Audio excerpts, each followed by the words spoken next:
please. Mr. Riddle, Present. Ms. Callahan-Wozniak, Present. Ms. Gonzalez, Present. Mr. McBride, Present. Ms. Leguizamo, Present. Ms. Hannah, Present. President Ewing. Here, so we did, the board did vote to allow Ms. Hannah to participate remotely due to an allowable exception for both the closed and open session. So with that, I'd like a motion to resume open session. So moved. Motion by Mr. Riddle, second by Mr. McBride. All in favor signify with aye. Aye. Any opposed, nay. All right, we're now in open session. Ms. Briscoe, if you be so kind as to lead us in the Pledge of Allegiance.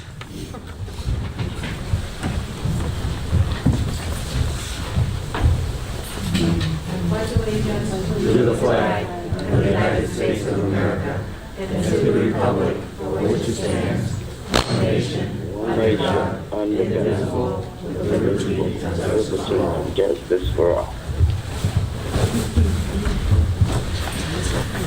All right, so it is the president's report.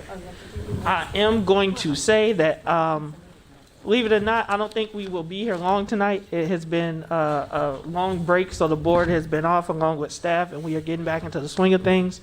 But we do not have a long agenda. For those who are participating on the phone, online, we thank you for joining us. I do want to welcome everybody back. I want to encourage everybody to remain safe, to get vaccinated, and there will be further information coming out during superintendent's report about our reopening. But I did just want to very briefly at the top of the meeting just say thank you. I know it's been a very scary time for all. It's a lot of uncertainty in the world, and we want to make sure that we are providing as much information as we can at this time. With that, that concludes my president's report. We have no special recognition and presentations. We're not approving any minutes. So we do have our opportunity for public comment. So there was a sign-up sheet that they are bringing to me now.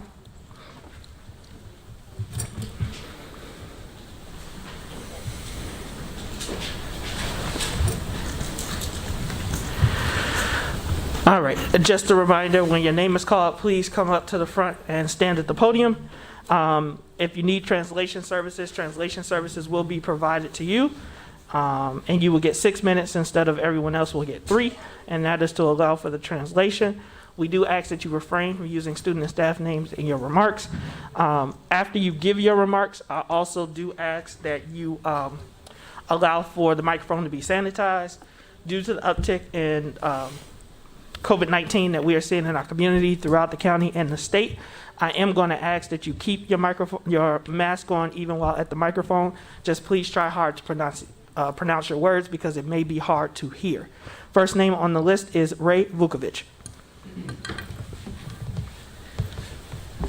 Good evening. I want to commend the board for your item 12A for increasing the substitute teachers' pay. It's a step in the right direction, albeit really a tiny step, because when you look at it, that rate of $110 a day that they've been getting has been in place for many, many years. So now you're going to 120. And when you look at what's going on in the rest of the world with companies paying $18, $20, $22 an hour to people, you're going to have people doing this here.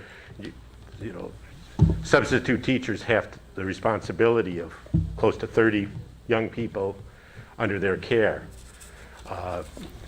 Just looking at your cost analysis here, I understand that part of it. $20 a day for the rest of the year. If you had all 107 subs that are signed up, you have a cost assigned to that, but there's nothing there showing what your cost benefit would be by putting a sub in one of those classrooms that were in an elementary school where the class is split up between 2 or 3 teachers. I think the cost is close to $450 a day when you do that. So you might look at trying to raise that up even more because you want to try to get professional teachers, licensed teachers to come back and do that kind of work, that know what they're doing, that the kids are going to learn something. And 110, 130 is not close to when teachers retire what their daily rate is. You know, just do the same as you do for principals. What you're paying them when they come back to sub is far closer to their daily rate when they retired than what you're doing for teachers. So if you could give that some thought. And I noticed, I don't know if it's an oversight or not, but I noticed that there are no retirements, resignations, et cetera, et cetera. So it's not on the agenda, so I hope that doesn't come up later. So thank you. Thank you, Mr. Vukovic. Next name on the list, and we'll wait for sanitation, but it's Luz Granda. And while Luz comes up, can we get 6 minutes on the clock, please?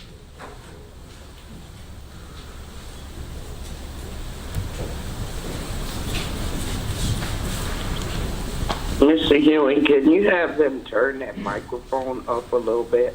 Yes, ma'am.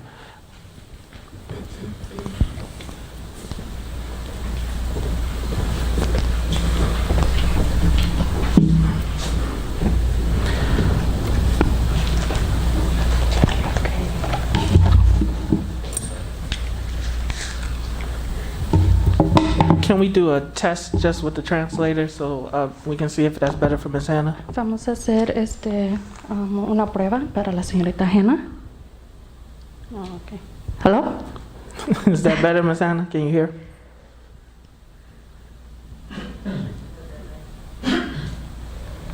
No. Okay, so whenever you're ready, Ms. Granda, your time will start. Cuando esté lista puede empezar. Okay. Buenas noches a todos. Muchas gracias por permitirme este tiempo para comentar. Good evening to everyone. Thank you very much for this opportunity for public comment. Esta noche estoy aquí para hablar de asuntos importantes para mí. Today I'm here to talk about some important topics for me. Sé que a menudo los padres venimos aquí para presentar nuestras peticiones o quejas. I know that for the parents, we come here and we present our requests. Pero hoy estoy aquí para hablar acerca del increíble trabajo de todos los maestros del programa GAP. But I am here today to talk about the incredible work being done by the GAP teachers. En especial de los maestros de artes de lenguaje y matemáticas. Especially for language arts and math. Sabemos que con la pandemia los niños bajaron mucho, pero estos maestros han hecho un increíble trabajo con mis hijos. During COVID, we noticed that students, they have gone down a lot, but during this time, they have really been working with my kids. Sé que ellos han hecho cosas increíbles y han hecho todo lo que está posible para llevar a los niños a su nivel. And they are doing the best they can to keep the students at their level. Y yo estoy muy agradecida con los maestros. I'm very appreciative of the teachers. También a su vez me gustaría a ustedes pedirle que si los maestros necesitan algún material, que ustedes puedan ser ese apoyo para todos los maestros, no solamente para los del programa GAP. And I would also like to request that if any of the teachers need any materials, to please provide that for them, not just for the GAP program. Creo que cuando los maestros cuentan con material que necesitan para desarrollar, las clases pueden ser mejores y excelentes. So I think that when you provide the materials to enhance the learning, that can really be, the learning can become excellent for the students. Yo estoy muy agradecida con los maestros. I'm very grateful with all the teachers. Y sí me gustaría ver más el apoyo de ustedes hacia los maestros. And I would like to see more support from you towards the teachers. Otra cosa importante también por la que estoy aquí es porque estoy muy agradecida con... Se ha estado mucho hablando acerca de los autobuses. And another topic that I want to bring up today is that I'm also very grateful about is the theme of the school buses. Pero yo estoy aquí porque quise tomarme el tiempo para darle también las gracias a la señora del bus 7. But I also wanted to take the time to thank and appreciate the bus driver for Route 7. Esta señora maneja desde mi domicilio hacia John Lewis. So this lady, she drives from my house to John Lewis, Y esta señora ha hecho muy excelente trabajo. and she has been doing an excellent job. Siempre ha estado puntual y yo creo que es bueno reconocer. She has always been on time, and I think it's important to recognize that. Como les dije, a menudo los padres nos quejamos o a menudo nosotros tenemos peticiones.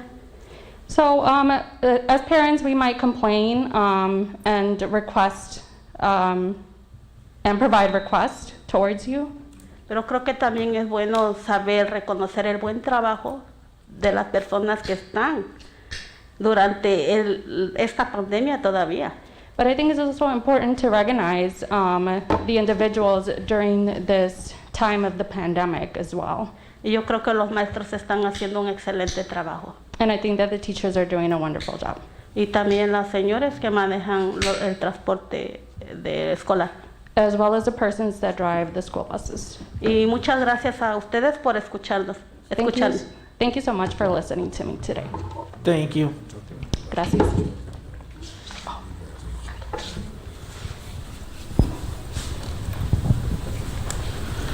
Next name on the list is Christine Lindsey.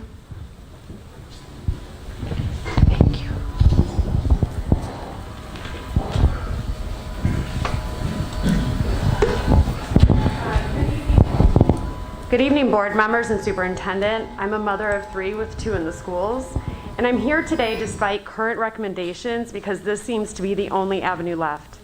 I agree that in-person learning is the best for our students, and 3 minutes is not going to be enough, so I'll send an email after this.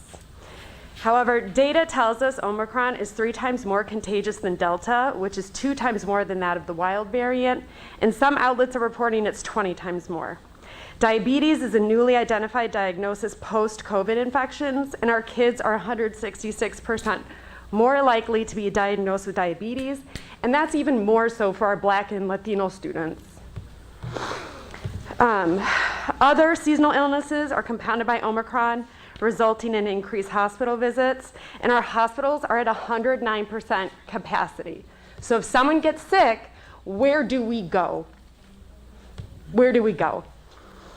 Communication is paramount, and in the views of parents, teachers, and staff, this district lacks transparency. We aren't updated fully nor in a timely manner via the data hub or emails. We hear from other concerned parents about undisclosed cases. Contact tracing is elusive. What does it look like? How are parents supposed to feel comfortable with a classmate testing positive and only a small portion of the room is considered close contact? This spreads within 15 minutes from person to person, but we have no reasoning behind why that wouldn't travel to the whole class in the school day. We weren't asked before returning from break in the midst of this surge what our thoughts were. We weren't asked to anonymously disclose our children's vaccination status to gauge the impact this will have. Safety is another concern. It was suggested to be tested. Those that are taking this seriously are reliant on everyone doing their part and following the guidelines. We aren't seeing compliance in our schools. My daughter's not 3 feet away from other students because her class is broken up into other classrooms. Visitors, you can see on Facebook, are not wearing masks in the schools when they are required to. Screens are not being used. So how can you tell me this is a safe return to the classroom? The main goal is getting our students the best education. With a domino of cases increase in our community, we will also see it in our classrooms. Students have to stay home due to infection or close contact. This impacts learning loss. We have a shortage of teachers, staff, and bus drivers. Students are waiting 50 minutes for someone to pick them up. This impacts learning loss. How are we identifying the needs of each student and implementing interventions that are proven to work? I have ideas, but I don't have time. Neurodivergent students need additional supports that remote learning can inhibit. This district needs to pivot, providing remote instruction for a brief period for this surge to die down. If possible, students that require in-person supports should have access to the school building with a dramatically reduced population. Ms. Lindsey.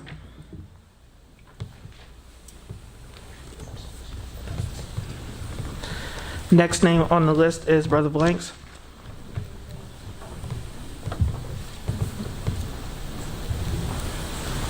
Thank you, sir. Brother Blank's Black Abolition Movement for the Mind. First and foremost, I want to, on behalf of Black Abolition Movement for the Mind, extend our condolences to one of our members of our community who lost his mom, who made her transition this morning, Mr. Clyde McLemore of Lake County Black Lives Matter.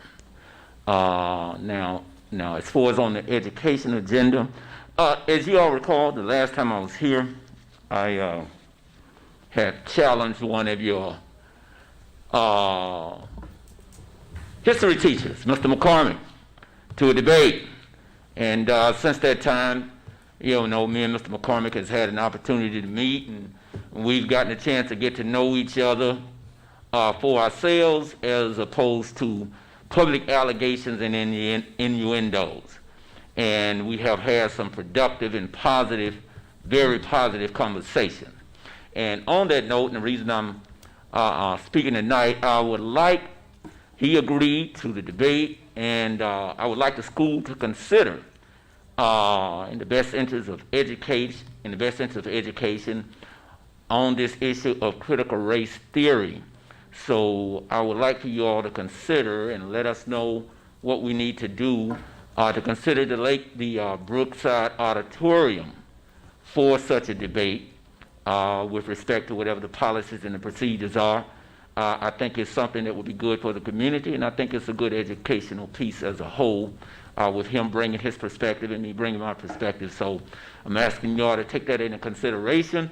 We have not came up with a date yet with respect to the COVID situation. We have agreed that we do not want it to be a virtual debate. We want it to be a live and in-person debate. And so we have it in the air right now surrounding COVID-19, and as we look at how things transpire with that, we'd like the board to take that into consideration for the Brookside campus as it relates to this very timely discussion and much needed discussion on critical race theory. Thank you. Thank you, Brother Blanks. Thank you to all our public comment speakers. I didn't state, as I normally do, is that this is the opportunity for the public to address the board. So those who don't come often or watch a lot of public meetings, it may seem jarring that we don't respond immediately to each question or concern. But as I mentioned in my opening, the superintendent will be discussing the return to in-person during the superintendent time, which is a little bit later in our agenda. So again, everyone is welcome to stay. We also know that we are streaming live on YouTube for those who feel that that is safer. I do want to let the board and the community know that as long as our schools remain open, the board will be meeting in person. And so as I know other individuals have decided to go remote, that was a discussion, but my stance as the board president is while our schools remain open, we remain in person for our meetings. We will still stream live to YouTube. And I do encourage all of those who feel safer watching on YouTube to do that. Using email is a great tool, I know, to reach board members as well as myself. And so I really do appreciate those who did make the trip out and those who have something to say but may be participating remotely due to their concerns. All right. First on our agenda, or next up, is our consent agenda.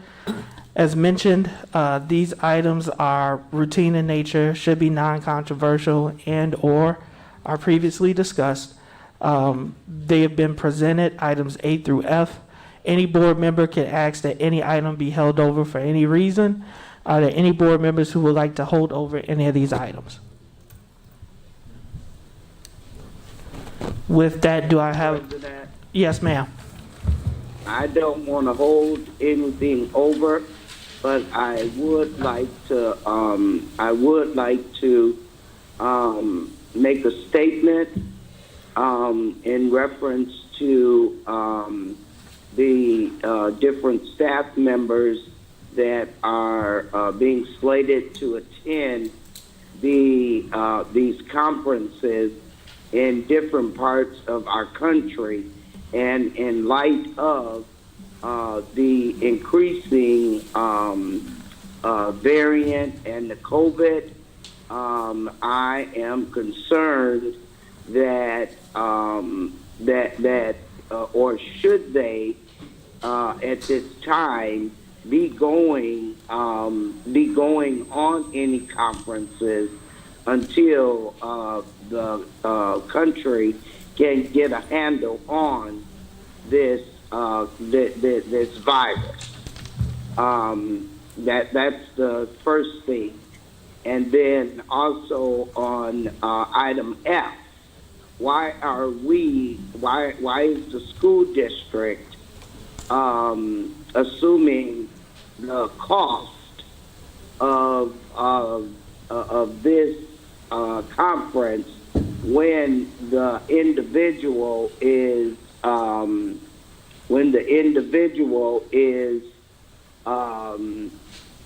with the Lake County ROE? And how come ROE can't pick up this cost? And why should the district pick up this cost for this person to attend a conference? And I do understand it is in relation with the EIR grant. However, that is not justification for the district to pick up this expense. So then, Ms. Hannah, for time, are you okay? Can we take items A through E? And then if you want to vote on F separately, we can hold that over. Yes, I would like to vote on that separately. Okay. And then to your first, go ahead, Mr. Riddle. And that's what are you motioning? Yes, I was just going to make a motion then that that the board approve the consent agenda items A through E as presented here. Yeah, and so I'm going to do that, and then Ms. Hannah, I guess we'll just answer that question later on. I mean, well, no, I'd like someone to answer my question in terms of the thoughts of going across the country in light of the increasing numbers of the virus and the COVID. Okay, and if we should actually be approving these attendance for the conferences. Superintendent?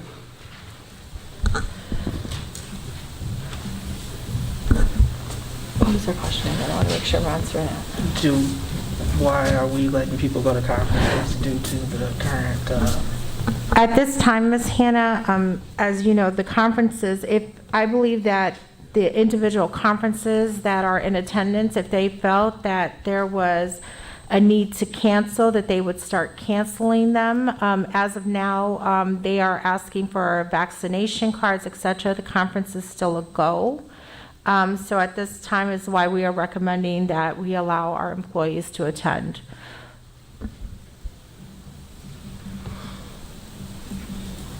So we did have a motion from Mr. Riddle. And I second. Second from Ms. Wozniak. Roll call vote, please. Mr. Riddle, Yes. Ms. Callahan Wozniak, Yes. Ms. Gonzalez, Yes. Mr. McBride, Yes. Ms. Leguizamo, Yes. Ms. Hannah, I'm passing. and President Ewing. Yes, items approved, motions carry. I'm going to read them for the record. 10A, approval to attend National School Child Nutrition Conference, April 17th through the 22nd through 2022. B, attendance of diverse learner, high school coordinator Diana Butler at the Council of Exceptional Children Convention on 1/16/22 through 1/19/22 in Orlando, Florida for an estimated $3,000. C, attendance of District Nurse Coordinator Andrea Dobbs at the DISC Training and Certification Masterclass to be held virtually 1/24/22 through the 28th for $2,625. D, approval to attend AASA National Conference in Nashville, which is February 17th through the 19th. E, approval of emergency contract amendment requests preferred meals. Next up is item 10F, approval to attend TCA convention. Mr. Riddle, I make a motion that we approve item F as presented. Motion by Mr. Riddle. Second. Second by Ms. Wozniak, and Ms. Hannah had a question which she said, why would the district be covering that, given that it's a ROE employee? Dr. Null or Ms. Zahn, who's going to answer that question? Oh, yes, that's great. Hi, good evening. And I'm Board- sorry, Ms. Zahn, before you continue, Ms. Hannah, are you able to hear Ms. Zahn? No, if she can speak a little louder, I'd appreciate it. Okay, thank you. Good evening, members of the board, superintendent. It was a stipulation of the grant that we did outreach. In order to actually win the grant, we had to work with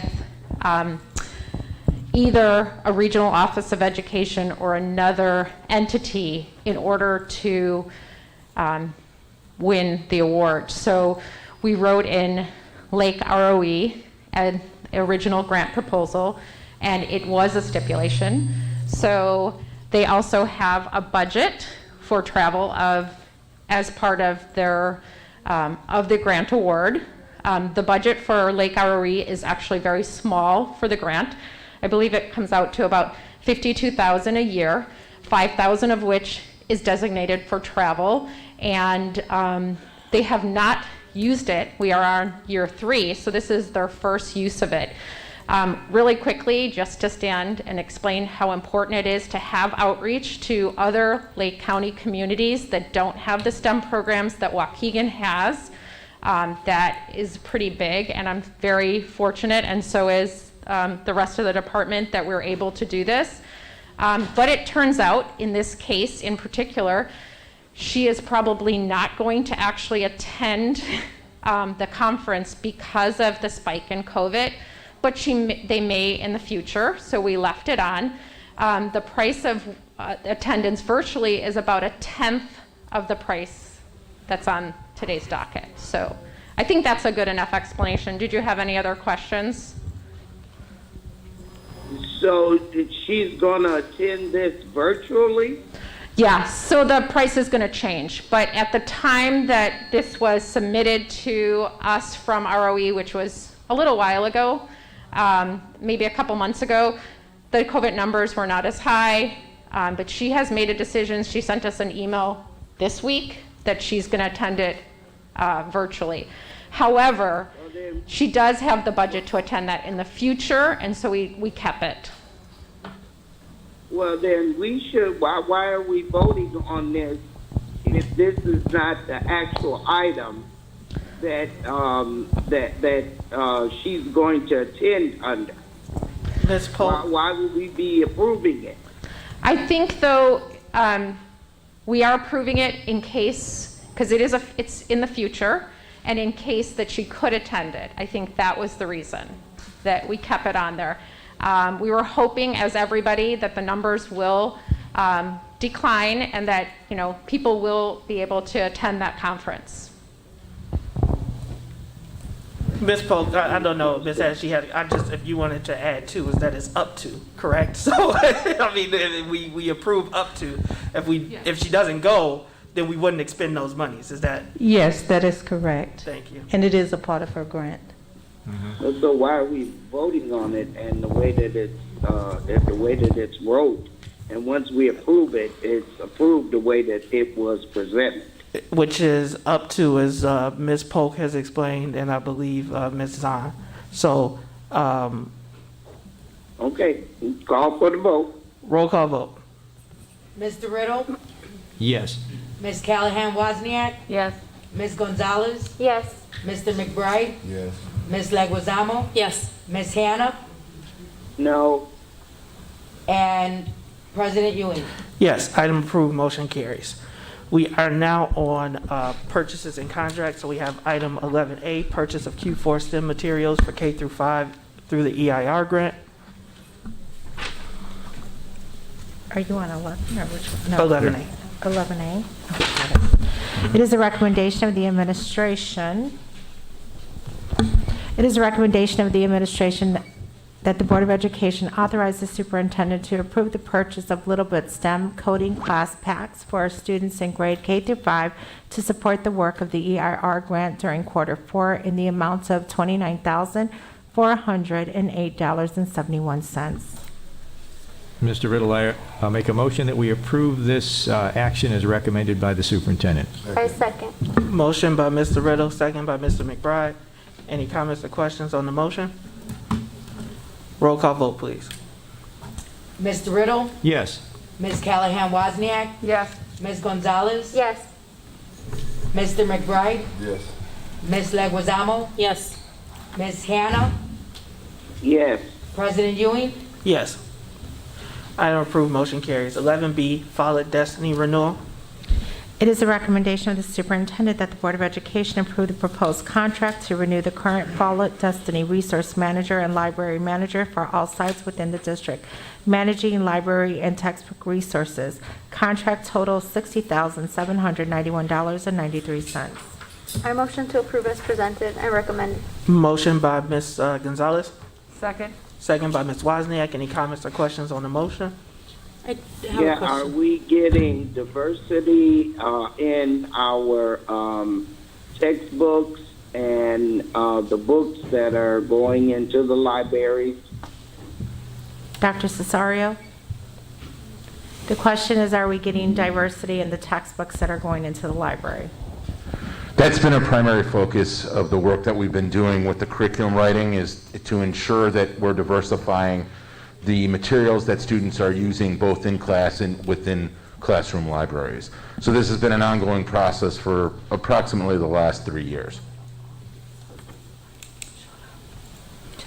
Thank you. And if, I don't know if this was your item, Deputy Cesario, but if you want to actually speak to what this is.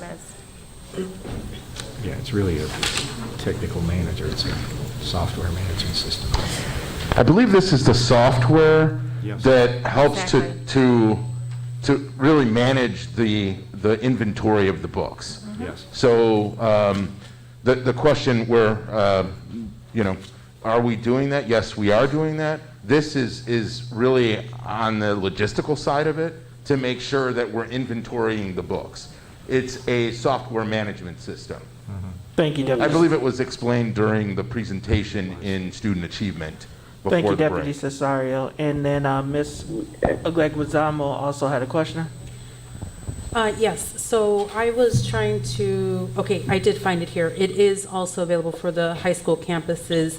I was trying to find if AOEC, I don't remember if they have a library at their building or not, but does this also include AOEC? It's a district-wide, No wonder is this why. working? I don't, Yes. Yeah. it's a district. Ms. Wozniak found it. It is in there. It's a district-wide system. So Okay. if we need to see if we have a certain title, there are a couple times where you yourself had requested certain titles be placed in, and we were able to make sure that we ordered them, but also that we had them in stock. We were able to check very quickly. So it's a system-wide, a district-wide software program. I mean, it's kind of in the similar subject here, but I was wondering, because I've seen other school districts have either committees or of a sort that goes through all the various books in our libraries. Is that something that we have in our school district, that they go through the books and they identify if it is school appropriate, right? There's been some titles that are questionable in some people's eyes, and so I don't know if we have a committee that kind of goes through our books and just identifies if this is something that's still okay to have in our school district. I just want to make it clear that that is separate to what this is. Right. So do we have that? We work with the curriculum writing team is actually looking at that, and our department, the ASAP department, reviews titles regularly. So if there is controversy, if there is concern, we sit down and we discuss those. That has nothing to do with this. This is simply reading barcodes. I just want to make that very clear. Yes, this Okay. is more of like an inventory management. I was That's just, correct. because we were Yep. on the reading Okay. subject, I just wanted to understand. No problem. where I we just are on wanted that. to, I don't want to confuse people at home that this purchase is a software purchase to manage the logistics of inventorying books. Perfect, thank you for that. Those are all my questions, Board President. Awesome. Roll call vote, please. Mr. Riddle, Yes. Ms. Callahan Wozniak, Yes. Ms. Gonzalez, Yes. Mr. McBride, Yes. Ms. Leguizamo, Yes. Ms. Hannah, Yes. President Ewing, Yes. Item approved, motion carries. We are now at personnel items, which is to increase the substitute teacher pay and implementation of temporary incentive program. It is a recommendation that the Board of Education approve permanent $20 increase in the daily pay rate for long-term and day-to-day substitute teachers, and also approve a temporary incentive program for day-to-day subs that would pay additional money for working Mondays and Fridays and for working each day during a 5-day week. So moved. Motion by Mr. McBride, Second. second by Ms. Wozniak. Any comments or questions on the motion? Yes, I have. I got Mr. McBride, Ms. Hannah. I noticed the idea of moving toward this direction is not just with District 60. Looking at the media, I think Chicago's doing it, and I think that's because of COVID. And I think it's an initiative for teachers, subs as well, to come into the district, because just to I guess an incentive. But to your point, Ray, I totally agree with you. It is a couple of pennies that we're giving them, and I hope that your voice was heard, that maybe somewhere along down the line we could consider and do more, because I think when you compare that to the principals, I don't know how they was able to deal with the difference, but the principals definitely get their fair share and treat it right when they come in as subs. So going forward, I hope that we just kind of take a look at that. But once again, like I say, this move that we're making is not just a move with District 60. I just happen to be looking at the news, and they're doing it in Chicago. Now, to what degree, I don't know in terms of the incentive, but that's something maybe we might want to take a look at too, and see how how they're treating those individuals south of us. So with that, I just thought I'd drop that as we're talking about this. Thank you, Mr. McBride. Board President? Mr. Riddle? Yes, I would add that I would like to see the administration possibly advertise this, or ask how they're going to advertise this to our subs and former subs, so that and maybe we could get a report possibly back as to whether indeed this helped at all. If maybe at some point in the future, did this encourage any of our former teachers or possible subs to come and work for us? Well done, Mr. Riddle. I'm going to go to Ms. Hannah because she had asked, and then I'm going to Ms. Gonzalez. I can't see you, but I think I heard you. Okay. Ms. Hannah? Yes, this is a good move that the administration is recommending. However, I would have liked to see the increase to be a little bit more competitive, with other districts here in Lake County. And I did speak with the superintendent, and I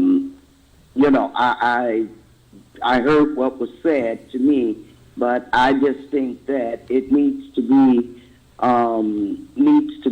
increased a little bit more for to be competitive.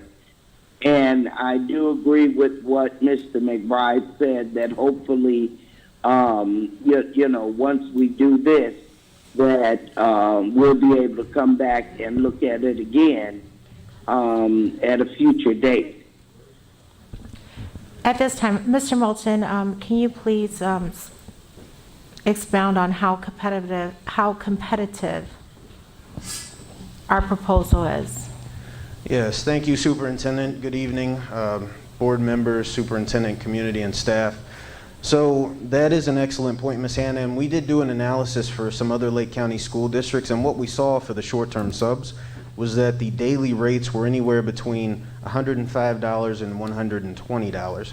Currently, the district, Waukegan, is at $110 per day for short-term subs, and we're proposing increasing that by $20. So we will be one of the more competitive in the county that we're aware of at this time, as well as for our long-term subs.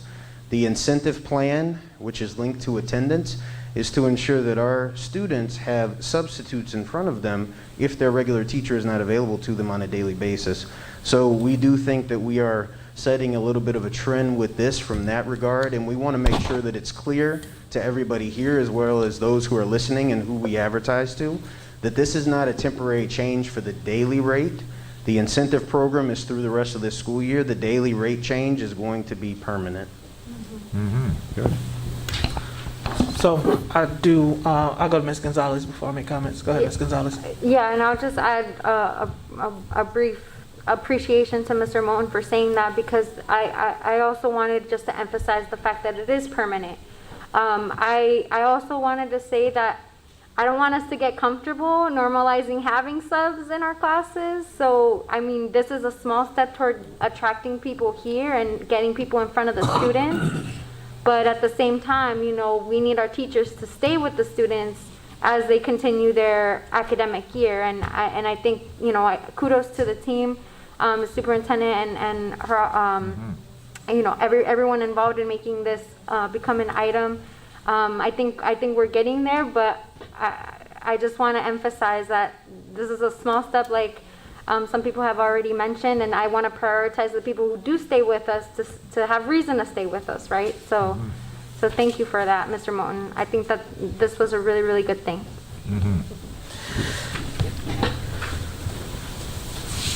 And Mr. President, Go ahead, Ms. Hannah. maybe you can explain why there's no personnel items. I'm getting a couple questions about that. Yeah, we can do that after this item. So I do want to, again, commend the team also for looking at what's going on throughout Lake County and making this adjustment. I think it's a step in the right direction. I did have a question, but I do apologize. It is evading me. But I did think that, glad to see this, so I won't belabor the point. We have a first and a second. Roll call vote, please. Mr. Riddle, Yes. Ms. Callahan Wozniak, Yes. Ms. Gonzalez, Yes. Mr. McBride, Yes. Ms. Leguizamo, Yes. Ms. Hannah, Yes. President Ewing. Yes, and then I do just want to briefly, it came back to me, that's how it works.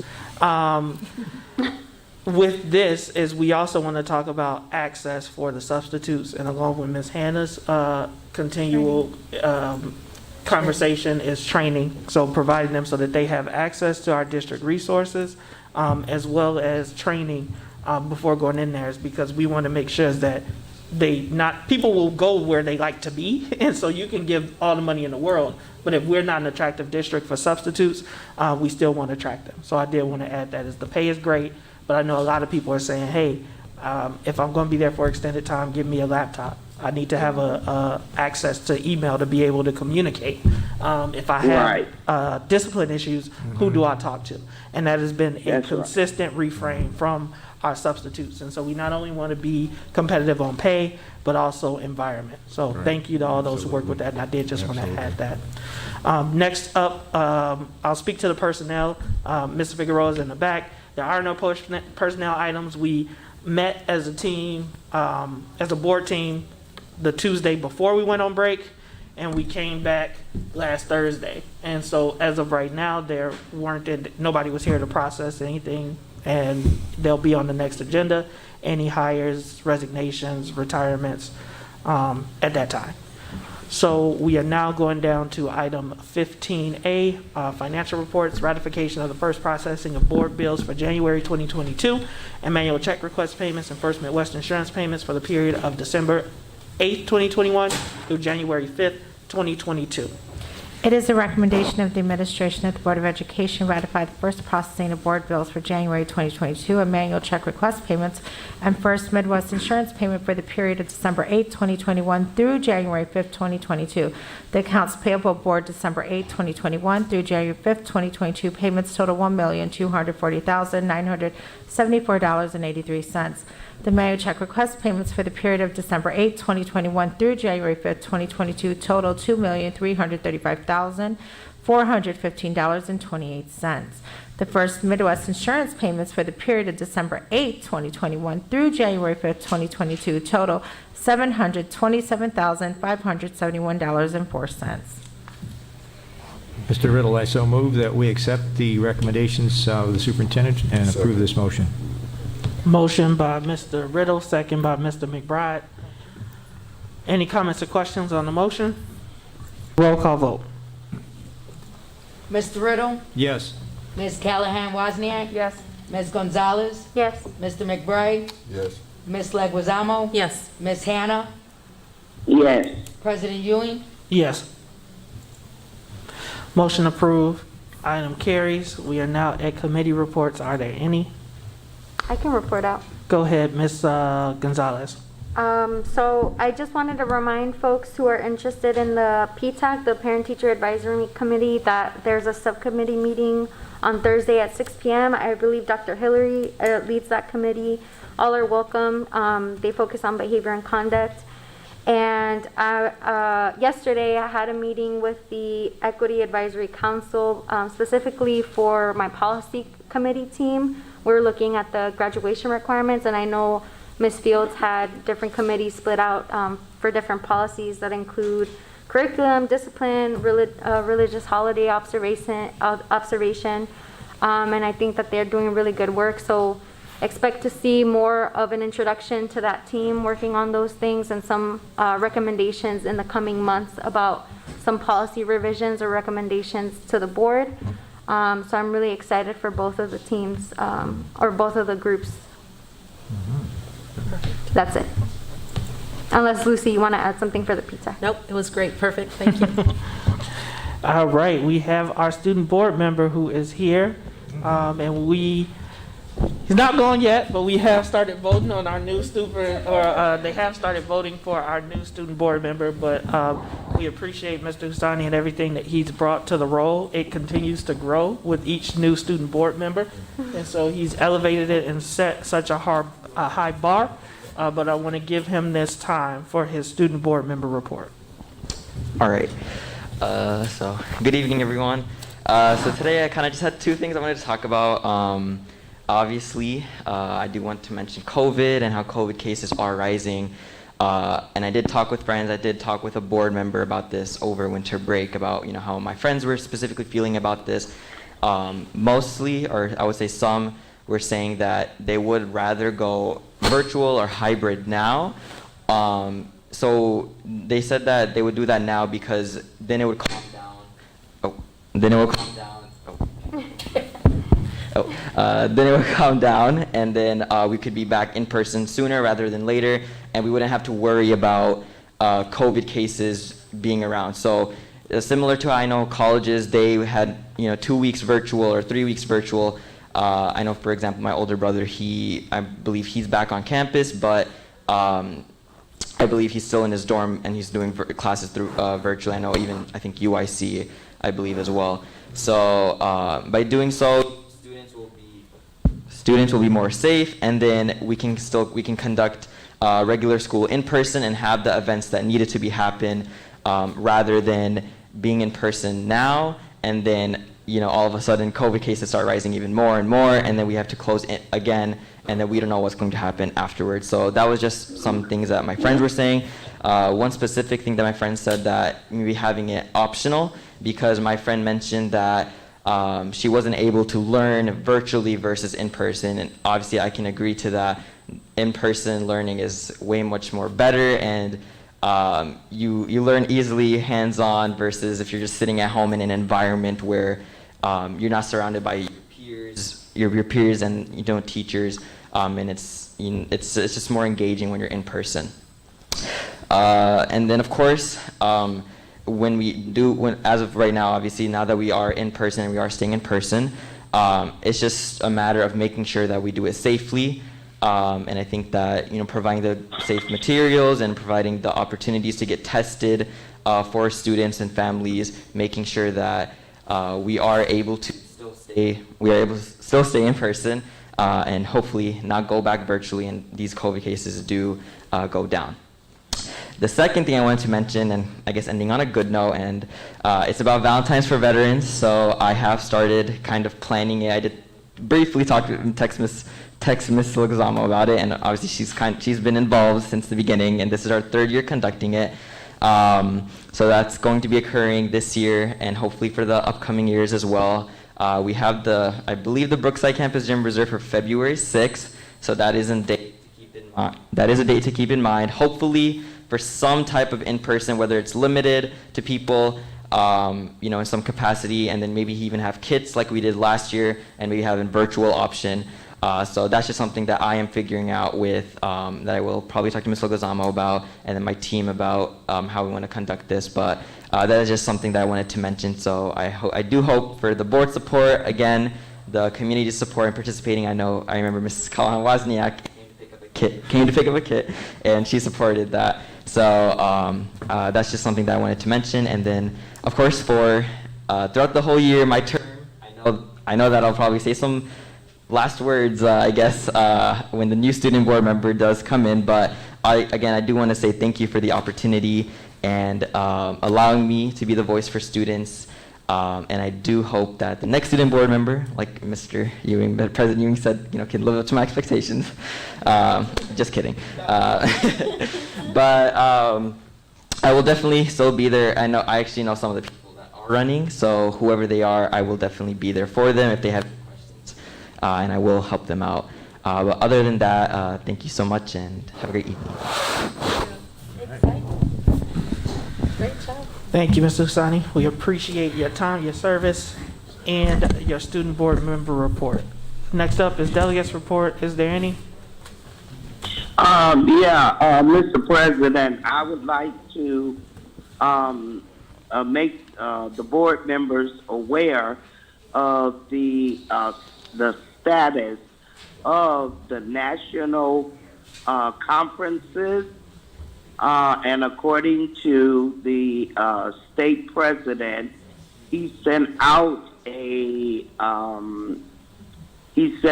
notice to all the membering districts regarding the status of the National School Board Association and conferences, and if the registrations were completed before December 1st, then you will be able to attend. If the registrations were not done before December 1st, then we cannot go to any of the national conferences. However, he did state that they are looking at trying to establish another National School Board Association that is not linked to the current one, and that they are planning on getting all of the conferences that we are used to going to, for example, our CUBE conference, the advocacy conference, all of those in the future, so that we would be able to continue to attend those valuable conferences. So if any board member has registered, and if it wasn't before December 1st, please check that, and I'm sure that Miss Cassandra will be able to help you, because I've been keeping her abreast of this issue as well. That's it. Thank you. Can I ask a quick question? Go ahead, Ms. Leguizamo. Ms. Hannah, in regards to that, is it just so that we can receive credit for attending these conferences? Because, I'd still like to attend some of the national conferences, even though we're not part of the state of Illinois is not associated. That is, and I asked that question as well, and it is not the state that is saying we cannot go. It is the National School Board Association that is saying that because we're not a membering in membership, we cannot attend. It's not the state saying no. It is the national saying no. Thanks for that clarification. Thank you. All right, we are at Superintendent's Report. It is 8:06, and we do have 2 conversations. Go ahead, Superintendent. Good evening, everyone. I'm going to ask my team, are you guys just going to stay back there because we're going to all present? So we're going to talk about the rationale of why we are back in person, what we are doing to mitigate COVID, and what instruction looks like in our buildings.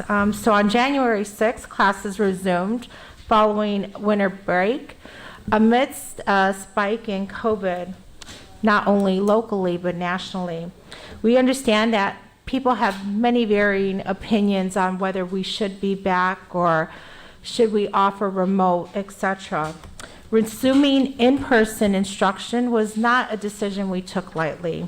We know and we've seen that students do best when they're being instructed within our classrooms. And as a district, we are taking steps to ensure all stakeholders' safety. At this time, I'm going to ask Dr. Cesario. Good evening, Board President, members of the board, community members. So I just want to again reiterate that this was not a decision that was taken lightly.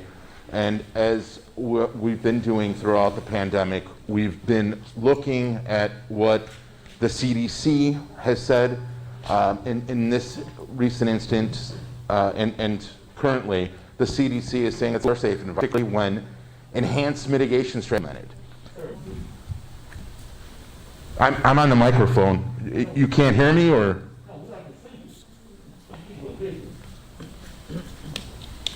No problem. So again, as I was saying, the CDC has said that schools are safe environments. Particulars are implemented. Students benefit from in-person learning, and safely returning to in-person instruction continues to be a priority. With few exceptions, local school districts have returned to in-person instruction following the break. In-person instruction is best for our students and families, and data shows that our students learn better and are better supported when they are learning in person versus at home. During our year of remote learning, we saw students struggle. We saw them struggle with academics, and we saw them struggle with mental health. Additionally, we know that remote learning has caused hardships for many of our working families who struggle to find childcare and who have struggled to assist students both with their academics and with their mental health as well. Having the schools open provides resources not only to students but also to families and community members. The availability of vaccines for individuals 5 and older makes schools safer than they were a year ago. Thank you, Dr. Cesario. And we also know that at this time, we're not quarantining at home. Our society is up and running. People are, going to work now. So keeping our students at home would not mitigate access to other individuals that may be carrying the virus or not carrying the virus. So we feel the best place for our students is in the classrooms at this time. They have been off for 1.5 years. They have lost much instructional time. Yes, we are still in the midst of the pandemic and don't know when it's going to be over. But we know, based off the data that we've seen in the instructional loss, that the best place for them is within the classroom. And at this time, Mr. Moulton will speak about mitigation efforts. Thank you, Superintendent. So we have several mitigation efforts that we've re-implemented. As most of you all are aware, when we came back to hybrid instruction last spring, we instituted a policy. We had several items that we wanted to implement where we were addressing classroom, how we were doing things on a daily basis. Some of the strategies that we've re-implemented and we're going to be ongoing in our evaluation is testing. So we do weekly testing for unvaccinated staff last week, and I want to thank all the staff that participated and volunteered. We did 2,000 tests Monday and Tuesday last week. at Brookside campus. That was with our partners at Chicago COVID Control. We want to continue to provide that service. We do have a testing site on Franklin Street in partnership that's open 7 days a week. But we're going to continue to look at testing options for staff, students, and families outside of just our regular unvaccinated staff member requirements on a weekly basis. Also, we have several pallets. Brookside campus was filled with about 40 pallets of PPE, sanitizing wipes, hand soap, hand sanitizer, face masks, gloves, etc., that we had the volunteers come and bag the week prior to give out to those who came and got a test. And if you all recall, the Chicago COVID Control Testing Agency came and presented to the Board of Education, and everybody got a cardboard box of these items. Those are the materials that we gave out. We have several donated items that are similar to that we're going to continue to give out in an effort to support our staff and students, whether they're in district or at home. We also hosted a pediatric vaccine clinic last week at Whittier Elementary School last Friday. We're currently in discussions, a cohort of the pandemic team in district, to continue those vaccination opportunities for anybody over the age of 5, not just personnel and students, but also community. We want to make sure that we're providing every opportunity available for those that reside in Waukegan. We are maintaining inventory levels of the 1,200 PPE kits for emergency use for staff in classrooms, and also the sanitizing dispensers. There's one right there at the front of the room that we put by every classroom and every entry and exit to the building, particularly by the playgrounds. Our custodial staff is maintaining those inventories. We're making desktop dividers available for staff and students who need them based on social distancing requirements, classroom to classroom, office to office. And that's the inventory that we purchased in 2020. Now, one thing that we did pause was our elementary and middle school athletic programs. We're maintaining our schedules for high school athletics, but elementary and middle school, we put that on pause through next Tuesday. For our high school athletic programs, we're restricting spectators to 2 individuals per athlete, which is a mitigation strategy we had in place last year. The site-based safety teams have been reactivated, and this has been in collaboration with our bargaining units. All of the principals at the school level and myself here for Lincoln Center, Mr. Christensen from Welcome Center, have brought these teams together to inspect compliance of our policies, health safety policies at the school level, do building inspections on a routine basis, inspect inventory levels of a lot of the sanitation supplies that we've provided to staff, and then we report that back to the unions and the leadership team. That's going to be ongoing for the rest of the school year and into summer. And then lastly, we want to stick with essential visitors into the school setting. We know parents have needs to come for their children. Obviously, staff need to go in and out of buildings to do their daily responsibilities.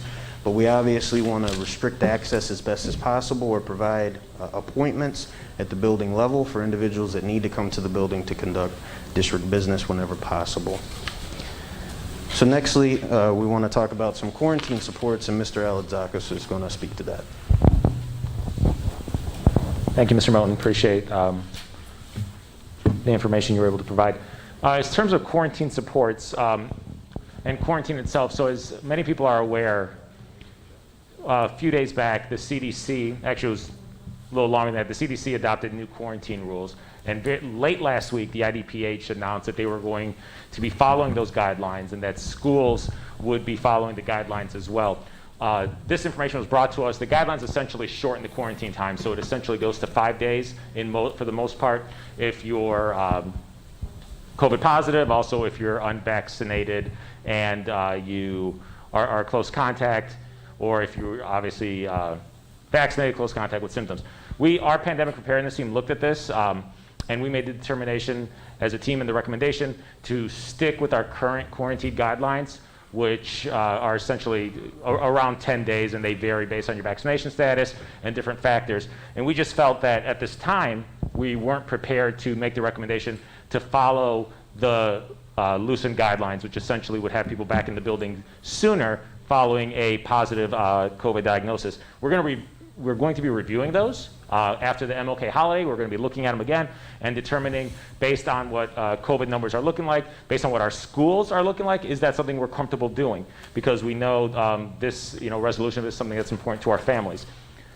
Additionally, you know, we've discussed this before. Back in the fall, we announced, you know, our quarantine support plan. So that is something that is still being offered, or quarantine instruction, as people say. So if you're a close contact, if you've been tested positive for COVID and you're a student, there are opportunities to receive those supports.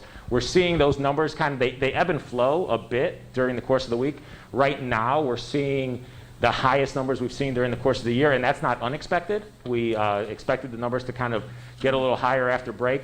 So we continue to monitor those. As you know, at every building, principals do have tracking systems to be able to monitor when they receive reports of a student either that's on quarantine. So they'll communicate to classroom teachers to ensure that they're aware of a specific student status, and then the teachers work to contact the students, parents, to make sure that they have access to the instructional materials and lessons that are necessary.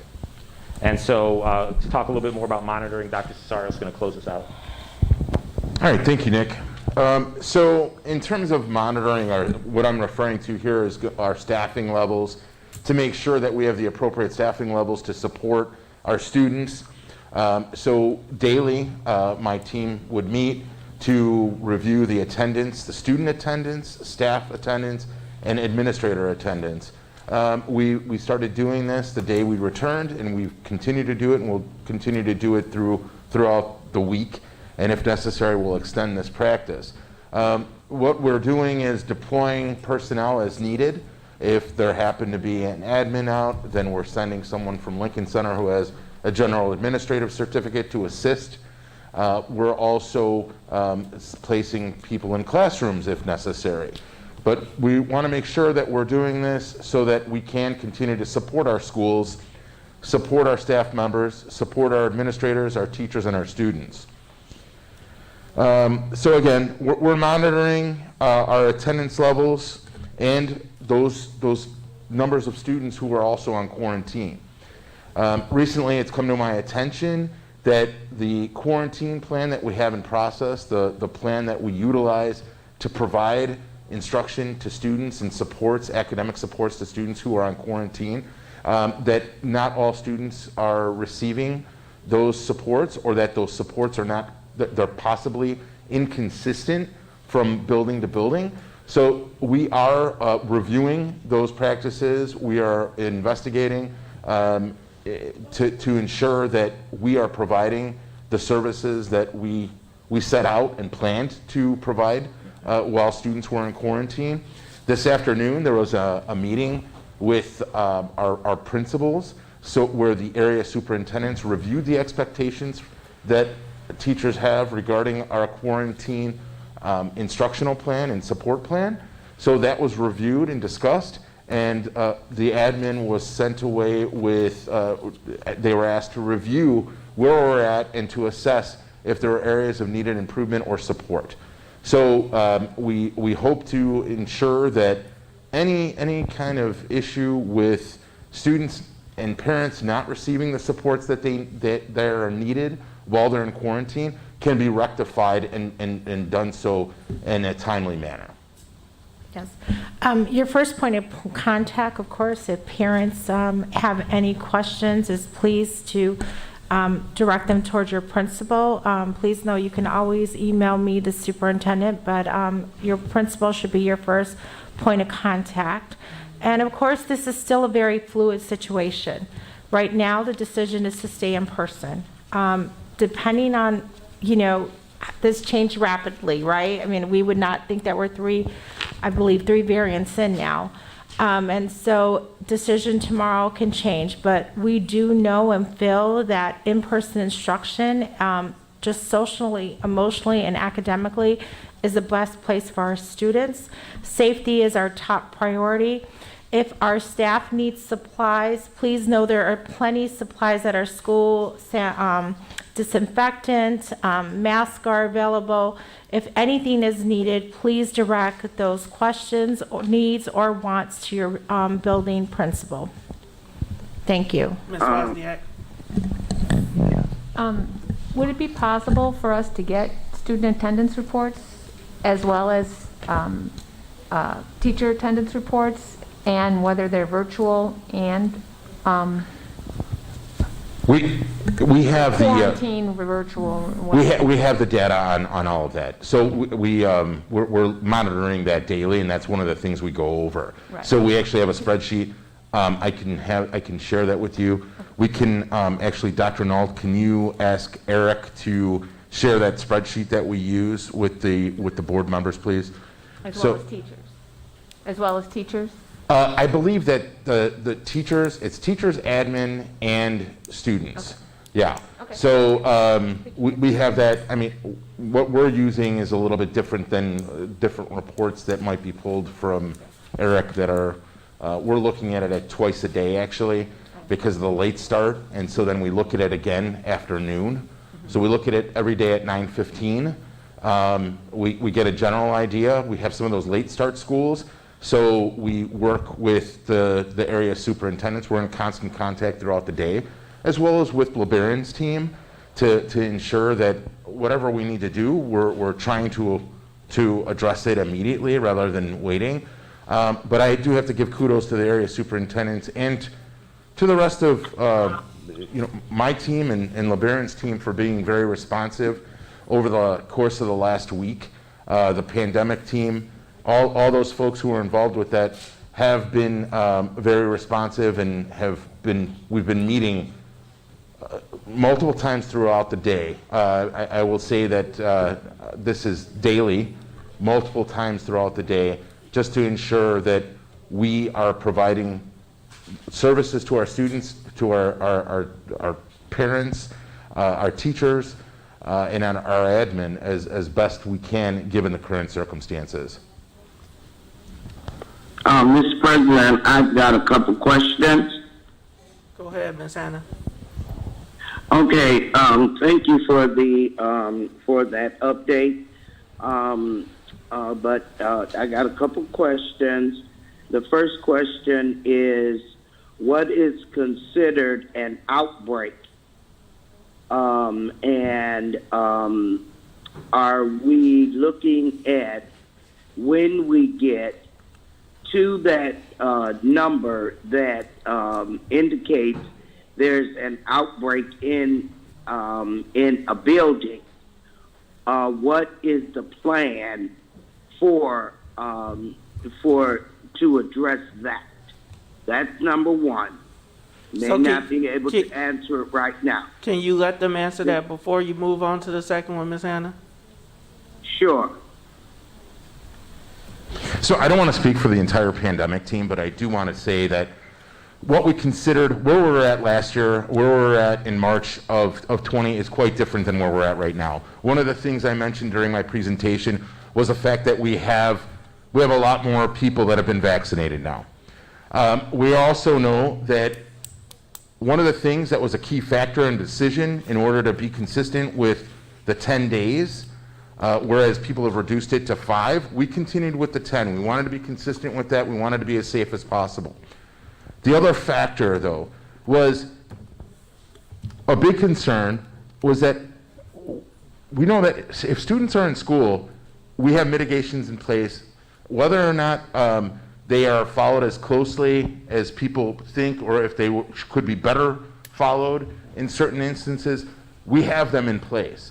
We don't know what those are when students are not in school. We know that we have a safe haven for students, and that was our primary concern, ensuring that we could have a place where students could have shelter, food, and support, both academically and as well as mentally. We wanted to focus on that social emotional well-being. Again, the daily monitoring that we're doing is to make sure that we're looking at the data and also making decisions when they need to be made. This isn't as simple as, and I can let the superintendent speak to this afterwards, or please, whenever you want to jump in, but I think it's really important that we're using the data that we have at hand on a daily basis to make informed decisions. And as I had mentioned earlier, prior to the question, we are meeting in multiple groups daily throughout the day. So even today, the deputies met along with Nick, the superintendent. We met today, we met yesterday, today we met for 2 hours, yesterday we met for an additional 2 hours. We're also meeting with our individual team members, with our group team, with our larger teams. We're meeting daily to address this. It's not something that we're taking lightly. We're monitoring the numbers. We're following what the guidance has been. That's the answer that I can give best right now. In terms of an outbreak, I think it would be dependent on how best we can or cannot support a school or schools. I appreciate that, Dr. Cesario, but I just simply ask, what is considered an outbreak? And we are following CDC guidelines. And what does CDC guidelines say about what is considered an outbreak in a building? Ms. Hannah, That's my question. I would think that our medical experts are better to answer that question rather than Dr. Cesario or myself, so we can have Ms. Stobbs come back and define that. Okay, and my next question is, I appreciate everything that we're doing in terms of mitigation, but the biggest mitigation that I believe that we can do in our high schools, and Superintendent, you and I had this conversation in reference to the movement of students at passing periods and at lunch, and the staggering of the passing periods, staggering of the lunch period out to reduce the movement, the congestion in the hallways, particularly at our high schools, where all of the students are not in the hallways at the same time. That's one of the biggest mitigations that I'm concerned about. And I do have students that attend both campuses, so I am concerned about that, and I'm going to trust that the superintendent is looking into that, as she stated when we were talking. Yes, And Ms. then, Hannah, that's noted. And then finally, there are we running out of tests? And can we get more testing for the students? Are we going to what can I say? Start screening again, at least taking temperatures when the students, staff come into our building. I think that we really need to do that. And then finally, I just was watching the CDC, and they were talking about the N95 masks and how they maximize the lessening of the transmission with the N95 mask. And is there any way that we can purchase the N95 mask for our student body and our staff?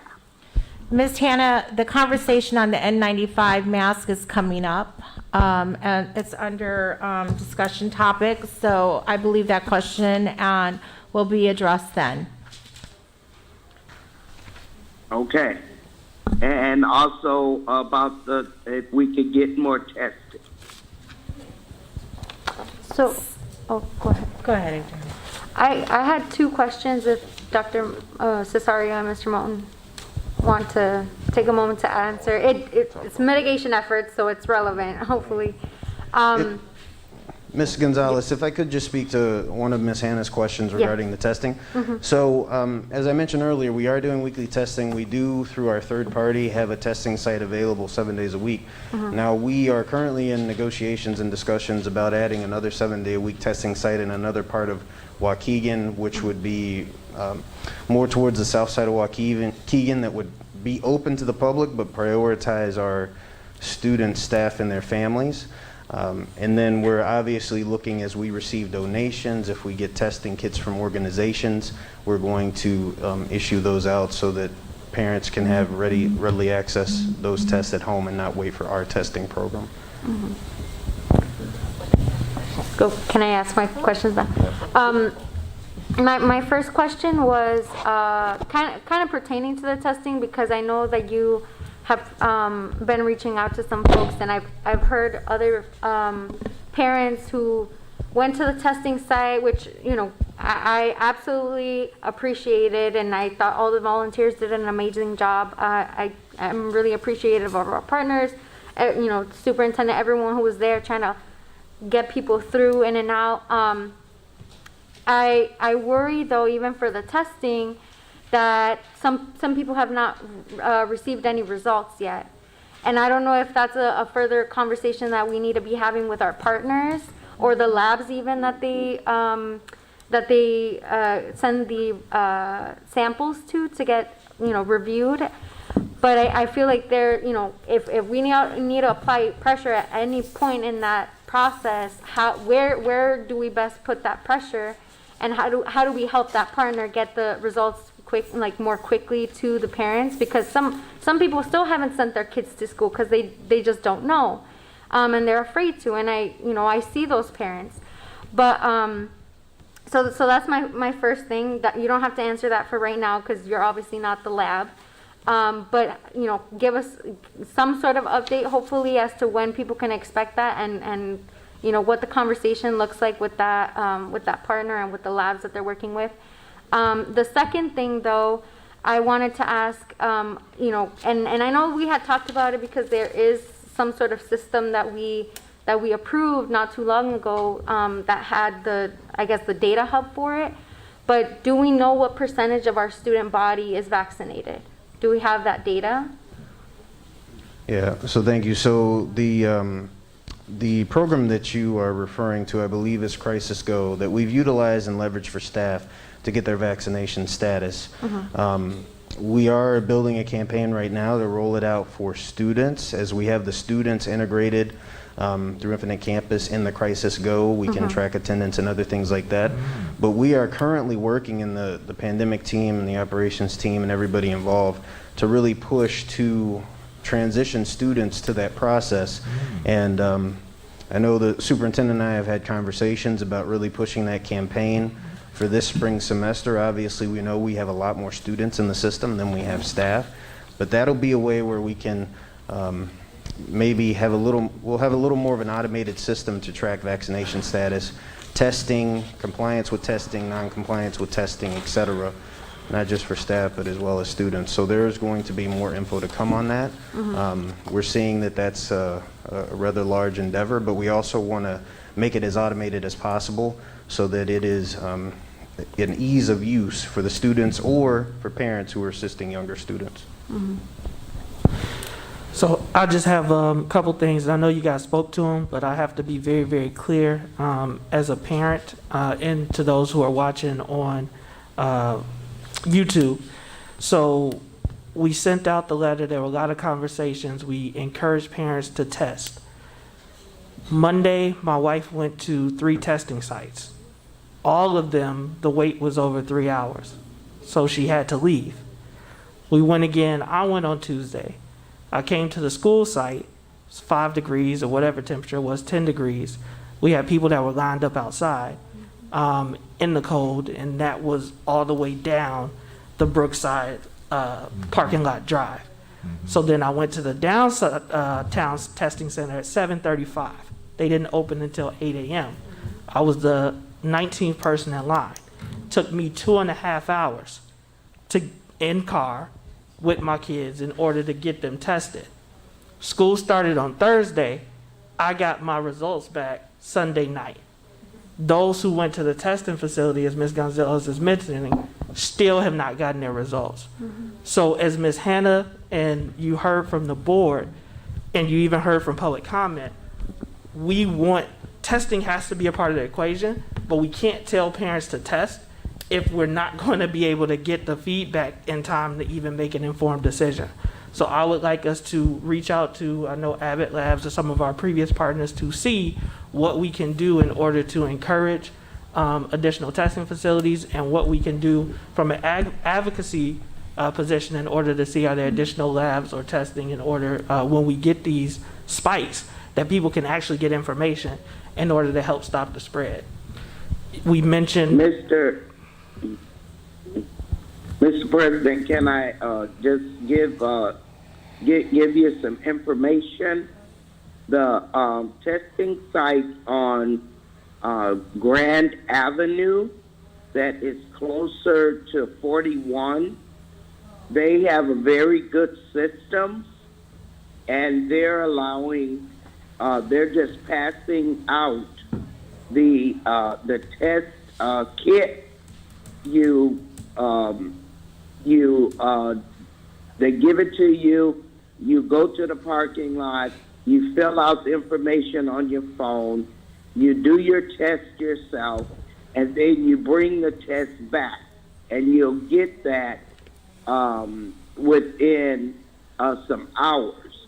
However, the only bad thing about that is that they're only doing that rapid test, and that is really not a PCR test, and so it really, it may defeat the purpose.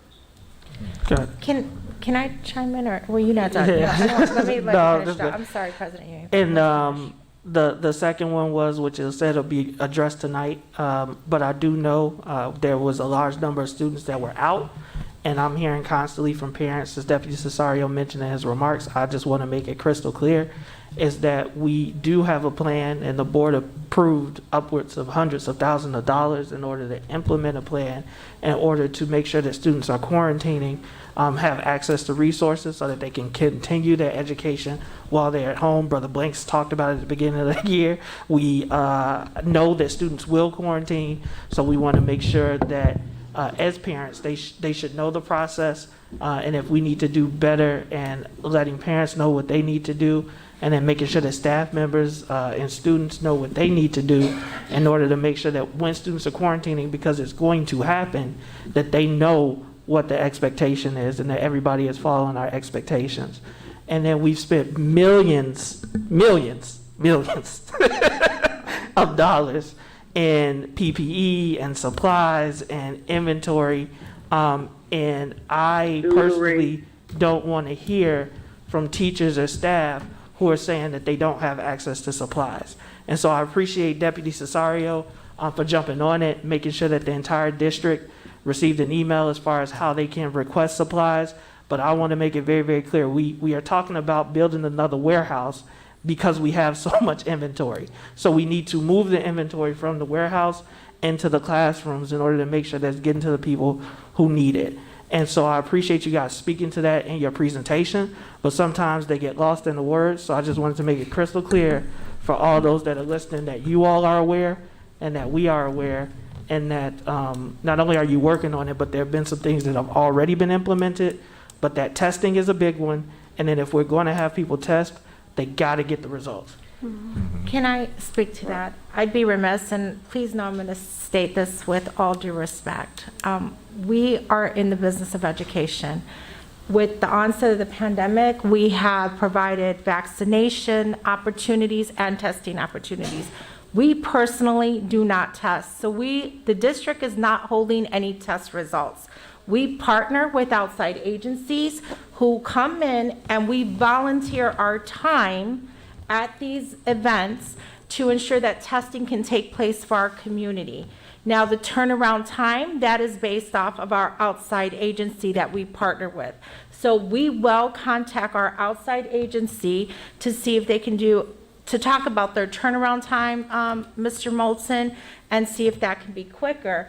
But I do want people who are watching to know that we do not control the test. We are not testing.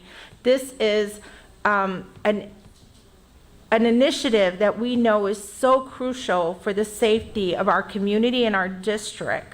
And I want to thank all the volunteers that came out that day, because there was 2 days of volunteers and it was during the holidays, and all these opportunities that are on the weekends, they're really led by our staff and volunteering. So we will reach out. I do believe President Ewing has a great idea of reaching back out to Abbott and other vendors. The reality is that we're not the only district reaching out. Every district is reaching out to partner with different organizations. As a result, it's very minimum on the agencies that will come and partner with you. I believe our staff has done a great job when we did it with Walgreens, et cetera. But I do know that Mr. Moulton has been hitting a brick wall when it comes to working with agencies that will just come and partner with us for this testing. If we can get agencies to test, if anyone knows of an agency that will test, we will provide the volunteers and the space to do so. And hopefully, Mr. Moulton, you can contact them about the about the turnaround time with the testing. I just want to make sure that our parents know that we're not the ones testing and holding the results. That is coming from the agency itself. And so as we look at partnerships, again, that would be one of the questions, what, because they're popping up every day, and there was just a article in the New Sun about phony testing sites. Yeah, and so we want to make sure that whoever we're partnering with, we're a district of 17,000, over 2,000 staff members, 19,000 people, that they have the capacity and the bandwidth in order to be able to test in the way that we would need. So, Completely agree. I did see your hand, Ms. Gonzalez, but I don't know if you, go ahead. Oh, I just wanted to say that I wanted to go back to something that Dr. Cesario said that makes schools the safest place to be for the students, right? We give the food, we're the shelter for most of the day, we're where they have their support group, right? So if we want to, and that's unfair, right? The reality is that that's unfair, that has lied and rested on school districts nationwide. That should not be the case. But this is where we're at, because at other levels, the money is going elsewhere for whatever reason. And I think if we want to hold true to that, yeah, we pick up other people's slack, and that's not to diminish the work that other people are doing at different levels of government or where they might be focusing on. But if I feel like if we're gonna be a good partner, like, let's be a good partner, and that's why I said, where do we apply the pressure, right? Let us know, because Mr. Moulton doesn't have the samples and he's not analyzing them, and we're not asking our team to do that. But where can we best ask those questions so that when parents come to us with those with those questions, we have some kinds of answers. Yeah. The other thing that I wanted to mention was, and this is just to be transparent. I've always been transparent with the people who reach out to me, and this is my expectation, and I know it's not the most popular thing, but I would 100% support a vaccine mandate for our students. We expected that for our staff and our teachers, and they have mandatory testing if they have some other reason why they wouldn't want to get the vaccine or can't get the vaccine. But I believe that that's the best possible solution for our students. And again, not everyone agrees with it. I totally get that. But that, the reality is that we're in this position because not as many people got the vaccine who would have wanted to get the vaccine, so that we wouldn't be at this phase of the pandemic. That's just the reality. And on that note, we have power to do that. Sorry. Go ahead. And on that note, you have the opportunity. So even if the district doesn't mandate it, at this point, my stance is still that the vaccine is the best tool that we have to combat this. And I encourage everyone in our community who can do so to get the vaccine. The district will continue its efforts to find partners in order to host more vaccination clinics. But that is where we are. Comment. Go ahead, Mr. McBride. After listening to everybody's comments, going back to the issue of the testing and not them turning around as fast as we like them to. We're not the only district that's dealing with that. I can tell you that right now. And not only that, if you go downtown for testing, it's almost like a parade. You got cars wrapped around trying to, as Brandon said, he had to sit in there 2 hours. So you can imagine if he had to sit in there 2 hours, when it come to turnaround time for the test, you got, of course, I heard you mention Abbott, you got Baxter's, you got Quest and all of them. You would think that with those 3 little entities, that the testers would be get back as soon as we would like for them to be. But you got everybody around us in all districts are going to get tested and looking for results. Now, I would beg the difference there, but there are some districts, should I say the have and the have-nots, are getting those tests back at a pace that we would all like to see here. So it does happen. So I'm not saying it's not impossible, but all districts are different. And like I say, some districts have a little bit more than some other districts, and it does happen. But I want to say I appreciate the team, what you're doing to trying to keep our kids safe. And I do know that it's been said 1,000 different times, but from a mental standpoint, educational standpoint, it's best that our kids be in school. I totally agree with that. And I'm just, as Ms. Hannah was saying, if there is an outbreak, I hope there is a plan for us to actually get ready and gear, whether it be remote. I hope that that's in place, and if it is in place, we're doing the right thing.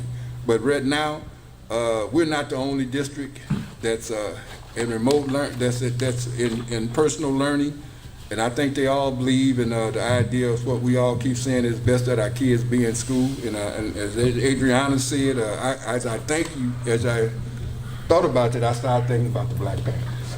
How that even got started with the idea of free and reduced lunch. And they were thinking about that during that time because the kids was at home, didn't have what they needed. And I hate to say it, we are a daycare, the school district. We got the kids 8 hours a day. And when we got them 8 hours a day, what are we doing with them? We're teaching them, we're nurturing them, we're doing everything we can, just like we are acting as parents, and that's the bottom line to it. Board President. Go ahead, Mr. Riddle. Thank you. I just wanted to say thank you to the team that is working with us, because you are charting uncharted waters. Everyone is trying something to get everyone safely through this pandemic. If somebody had the answer, we'd all be doing it. So, as you said, as the superintendent said, it is daily. It is even many times a day assessing what is happening. We have to remember that. There's no easy answers. We don't have the rapid tests available to everybody. We're hoping those will be coming soon, that everybody will get 8 of them for a month per person. The president is promising that. It's not available yet. It will be soon, they keep saying. But we don't have any way easily to navigate through this process, and it may come to the point where we have to close some of our schools in order to keep staff safe and keep kids safe. We have, as board president mentioned, we have options available to our children to keep learning while they're home in quarantine. So there's a lot of things. This is a very fluid situation. We've got one of the catchiest COVID, Omicron variants that's come around. We're not, as the superintendent has said many times, we're not through this pandemic, not by a long shot. So we're going to be working with it. Even though we don't have the testing, I would remind people, if your child is sick and you think maybe it's just a cold, consider it COVID and don't send them to school, because it is a virus. Whether it's a cold or whether it's Omicron, keep them home until they are fine. And we know that this thing, it may cause us to have to close some of our schools, either due to staff shortages. The airlines have had to shut down some things. Businesses have had to shut down. So we may have to keep everybody safe. But we will be back. and we'll get those people back in. So just want to remind people, we are, in uncharted waters. But as everybody on the board has said, we want to keep our children, our students in school. That's where they need to be. And we thank everyone who's working hard to continue to do that, our teachers, our support staff, everyone. Thank you. And we cannot forget that we have a staff of teachers that are dealing with this as well, and they're under stress. Very much so. And they also need breaks as well. Yeah, absolutely, you are so right, Ms. Hannah. That's what, our teachers need support, everyone needs support, and we need to, as we said, encourage our subs to come in and help us out. And I thank our teams that are working on this. Thank you very much. Ms. Lucy, and then Ms. Leguizamo, then I have a final comment, then we do need to move on. I have three things. So first question for you, as you looked at the staff and student attendance. I think it was you, Mr. Cesario, that with those attendance rates, are you seeing any sort of concern at this moment? No, actually, it's improved. I mean, like Mr. Riddle said, if we discussed this, if we have to go case by case, school by school, and each situation is different because of the size of the school, and it's the situation. So what's the context within that particular school? How many rooms are quarantined? We're going over all these questions on a daily basis. There was one instance last Friday where we had a little concern. We were able to make the adjustments, and then, as I had said to Ms. Callahan-Wozniak, that we looked at the beginning of the day, and then about an hour and a half later, because there are so few students that day, we were able to keep the school open because we were able to manage the numbers there. So we're looking at that, again, on a daily basis, multiple times per day, to ensure that if we need to act on the behalf of students and teachers and staff members and what's in their best interest, as well as our administrators, then that's what we're going to do.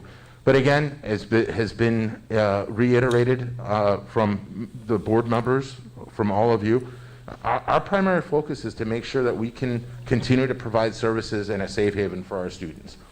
That's first and foremost. From a mental health standpoint, I would argue from that standpoint first, and from a health standpoint, a physical health standpoint second, as well as providing academics, to all of our students. So long story short, we're monitoring this daily. Superintendent Placencia is constantly in on those conversations. She's aware of what's happening. We're looking at the numbers on again, daily. These are meetings that are happening regularly, and we're just going through those, as I said, number of students, number of teachers, number of admin, and then deploying our team, my team, into the schools, primarily my team, because they have the certificates to go into classrooms or to oversee the school if necessary. So, and we've done it. We've had to do it this week several times, and we're going to continue to do what we have to do, as well as plan for the future. Mm-hmm. And this question would be for Mr. Moulton. So for Mr. Moulton, you talked about the dividers being put up in classrooms. Have all of the schools implemented the dividers? I'm hearing reports from students indicating, especially at the Washington campus, that the dividers are not fully installed in classrooms. Sure. Thank you for the question. So we're making them available. We didn't make a requirement for all classrooms to implement them. What we did was we had a 3-foot social distance metric floor plans that we did for every single classroom at the start of the year that we issued out to schools. We asked them to maintain that distance, and if they couldn't, we have the dividers available to them. The board originally purchased several dividers, over 14,000, as well as 1,300 for staff, that we issued out to schools. So we're bringing them back out, and as the schools are seeing a need for them or they're being requested, we're deploying them. So how does a teacher, for example, in a classroom, identify? Is it a teacher that identifies that they need dividers in their classrooms and request it, or is it as the teams that goes around and checks the buildings? They're saying, oh, that classroom should have dividers. Yeah, so a majority of it is at the teacher request based on the logistics of the classroom, and then they would let the building principal or the site-based safety team member know, and the custodian, who in most buildings is part of the site-based safety team, would set them up. Okay, and the other thing in regards to the Washington campus, students have been reporting that some of the hallways have been shut down, particularly 2 hallways. And that, of course, creates more overcrowding in the hallways or more bottlenecking, right? So do you know anything about those, why that's occurring? Or maybe you just need to investigate a little bit into that? Yeah, thank you. We would need to investigate and follow up on that at the Washington campus. Okay. Thank you for bringing that forward. Those were my 3 points. Thank you, Board President. So, Board President, if I could say, as the superintendent mentioned earlier, we're going to continue to follow up with our testing vendor. We will provide feedback to the district staff and the Board of Education, as well as contacting new vendors. Mr. President, we want to make sure the experience is somewhat positive, even though we're in a pandemic. Our vaccination clinics right now, we have a really good program going. They're basically on autopilot. As we're working with those vendors, we want to mirror that or a form of that with our testing options, because what happens when individuals stay for hours and hours in a testing line? They don't stay, they leave, and we don't want that. We want to make sure we can streamline that and provide more options. And logistically, we're going to be making some modifications along with leaning and contacting additional vendors for other opportunities. So we'll bring that information back, and I appreciate the feedback tonight. Thank you. Do appreciate the information and the presentation. Brandon said he didn't want to stand out there. He got in his car. And I had that luxury. I mean, I had the option as a branch manager to take 2 hours off of work, take my kids and keep them in the car. I felt bad for our families. I texted the superintendent and she went, right? So I never shy away from that. I understand my privilege, and I know that I had that option. But I also know, like Mr. Moulton said, if I got to go to work and it's going to take more than an hour and a half, and we saw 6-year-olds, my 6-year-old would not have stood out in 10-degree weather for an hour and a half to get tested. And then we ran out because the demand was so high, right? Yeah. And so I don't say that as the superintendent said, that's not necessarily the job of education. But again, we're being put in this situation, and I want to make sure that we're putting our names on it. Right. They're contacting Deputy Moulton about the test results because, again, it says Waukegan Public Schools. When we have those vaccination clinics, that's why they've been so successful, is because they trust that W, regardless of what people say. When they see that Waukegan Public Schools, they say, I'm going there because I trust what they're doing. And so we just want to make sure that as we partner, we pick partners who are committed to providing that services as well. So, can I just add a little bit more to that? Because I know on those, at the Brookside testing event that we had for those 2 days, they didn't utilize the full gym space because the other half was also being used by a group of students, the cheerleading team, right? So, I mean, the other concern that was talked about in the community was try to at least coordinate the locations so that there isn't a student activity and a testing per se, because you just don't know if the people coming in and out that are testing, are they positive, are they not, and it just kind of creates a more exposed situation. So I mean, I just wanted to add that on because of that testing situation and the coordination of our facilities being used for that. Thank you, Board President. Thank you. I appreciate you guys' attention and dedication. And our stance from the beginning is, we do believe that this is the best way that our students learn.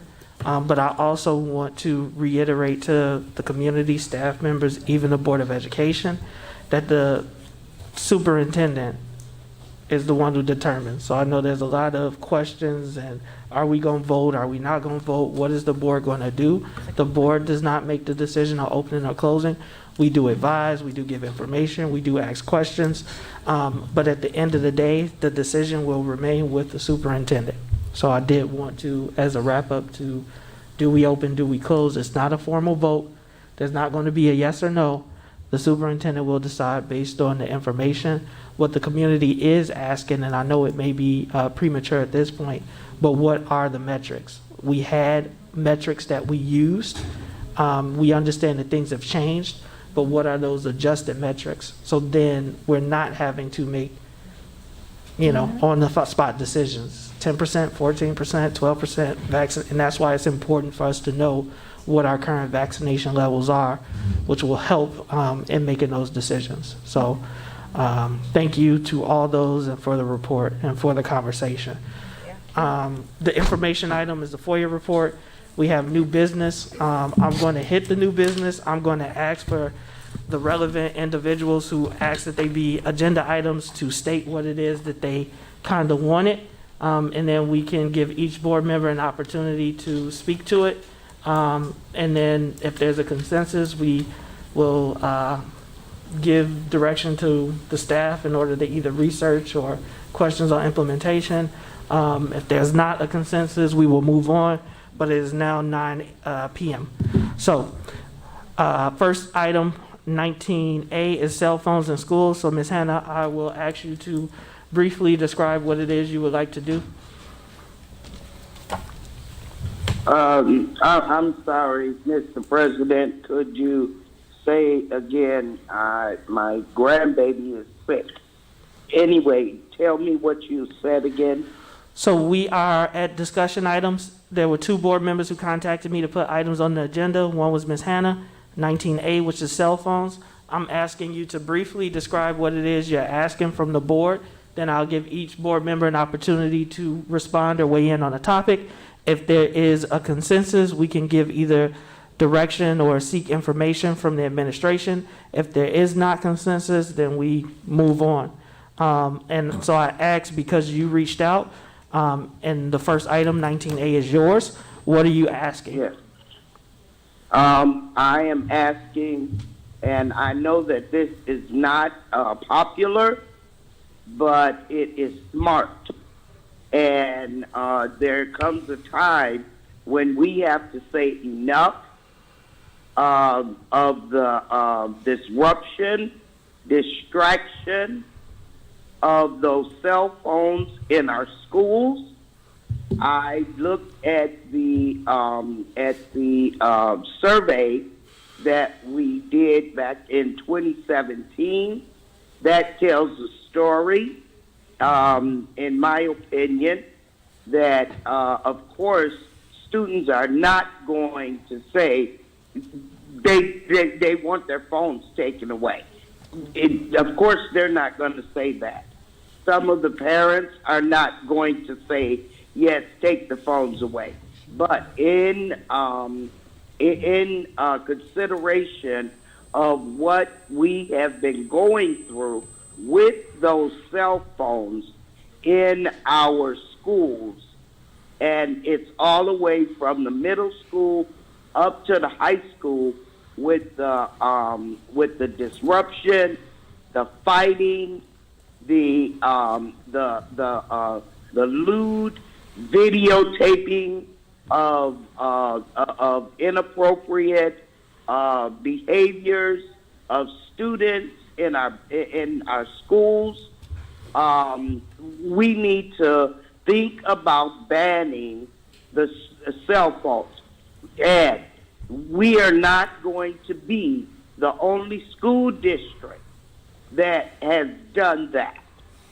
Our students are misusing the cell phones in the classroom. They're not supposed to have them in the classrooms. They disregard the policies. There's confrontation when teachers say put the phones away. The students disregard, disrespect the teachers, the adults, and they're not using them for educational purposes. So why are they being allowed to have the cell phones in our school? And this was my stance before, and I am still there. The more that I look at this issue, it's more important now that we consider removing the cell phones out of the schools. And in the survey, the question was, if we banned the phones, would they bring them anyway? The students said, of course, yes. Well, it's going to be hard, but we need to do something. So, Ms. Hannah, your ask and the question on the floor is you would like us to ban cell phones? Yes. Ms. Wozniak? No, I didn't. Oh, I said each board member has an opportunity to respond. Oh, you're asking for a Yes. response? And I mean, you agree with it? You think we should pursue something, or you it's a don't? feasible concept. Sorry, I missed you. I don't believe it's something that we could make happen, control. Okay. I don't think we can stop the kids from having a cell phone. Ms. Leguizamo?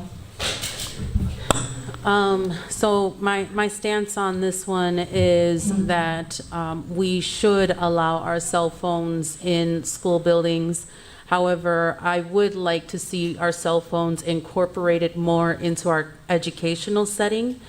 I agree with Ms. Wozniak. I think it's going to be a hard pressing, it's going to take several years for us to control the concept of students not bringing cell phones to school.